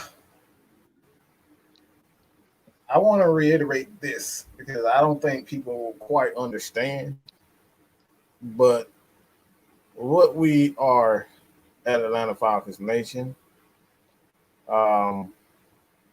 we believe in giving people the absolute truth. And the truth is whatever that truth is. I probably went over some people's head, but that's what we believe in. We don't believe in going with a narrative because this person may think that this person needs to be gone or that person needs to be gone. We're going to analyze the situation in its entirety. We're going to look at this. We're going to have this person on to see what this person thinks. We're going to do the research. They got to get the proper information. We're going to look at the salary cap. We're going to look at the rumors. We're going to look at, professionals and what the professionals saying. We're going to put all of that into the melting pot, and we're going to give you guys exactly what you need to hear, not what you want to hear. The popular thing right now is that this team needs to rebuild. But the unpopular thing is that rebuilds cost money. Okay? Why do I say that? Because if you end up releasing a guy early in his contract, guess what? That money from that contract just doesn't go away. You still got to pay that guy. And right now, the Falcons are still paying guys that they cut 2 3 years, previously. Guys like Devontae Freeman. We were still under the hook for a guy, for Sam Baker for quite some time. Even in our championship years, we were still paying Sam Baker. We're still paying Desmond Trufant. We still paying Desmond Trufant. You know what I'm saying? So we're still paying guys that no longer plays with the team. Robert Alford. So rebuilds cost money. So what the Falcons are doing, they're doing this because they have to. And the most expensive position right now on the field in football is the quarterback position. It costs a lot of money to play quarterbacks. As the highest paid position in football, even as a rookie. That's why Green Bay couldn't go out and get any free agents, because guess what? They drafted a quarterback and paying the quarterback, like $15 million or something crazy like that. And they could have went out and got a free agent. That's the real reason why Aaron Rodgers is upset, because y'all drafted a quarterback.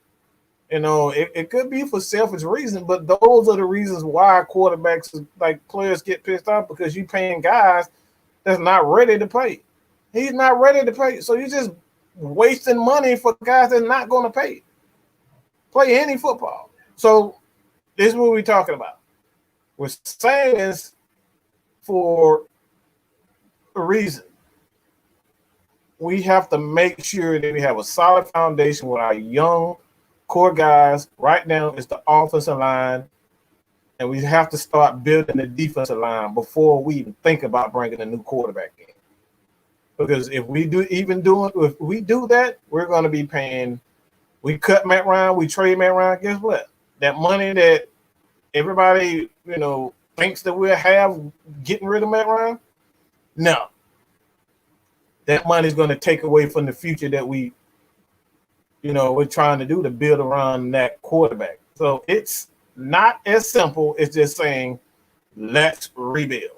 Rebuilds cost money, so don't let this ESPN, don't let PFF, don't let Pro Football Talk tell you that it's time to rebuild. Rebuilds cost money. And that's my last take. Yeah, because if you trade or cut Matt Ryan, that's a $26 million dead cap hit. Well, no. The dead cap money for trading him is $25 million. Do you know how much it is to cut that motherfucker before June 1st of next season? It's almost $70 million. And I know y'all don't want to pay nobody no damn $70 million to play for anybody else. Just to go to another team. So it costs money to do these things. Quarterbacks cost a lot of money, and if you make the wrong decision with a quarterback by drafting another quarterback, that's about $60 million over. I know it's over $60 million just to have both of those guys on the roster. So it's not a smart thing to do. So I'd say about 75. That's those guys. That's about a third of your cap right there. Mm-hmm. So we're not saying this to be homers. Like I said, this is the reason why we keep saying this. A lot of people out here just writing articles, creating these videos, creating content just to satisfy you guys, just to get you to click. We don't want you to click just because of the topic. We want you guys to click because of the content and the context of our content. And that's what you're not going to get. I'm not saying you're not going to get that, but it's not a lot of places that you're going to get the context. Click.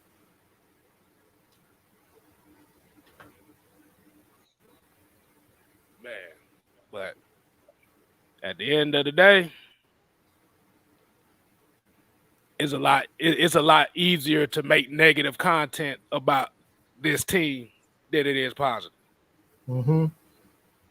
Because it's always a lot easier to complain about a matter and never give a solution to fix it either. Mm-hmm. Not one solution. Not one. They don't have many solutions. Say it again. Say it again. Right. It's easier to complain about a matter and not give a reason to fix it. or not provide a solution for it. Or give a reason to fix it with no context behind it. Mm-hmm. Yeah. So, yeah, like I said, we appreciate everybody here. Like I said, we try to give you the best that we can give you. But at the end of the day, here at Atlanta Falcon Nation, we ain't here to play. We here to stay. You ain't got to go home. But you got to get the hell out of here.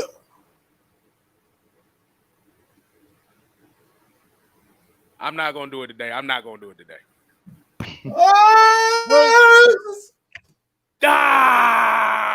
Well, how they do the death sound on there?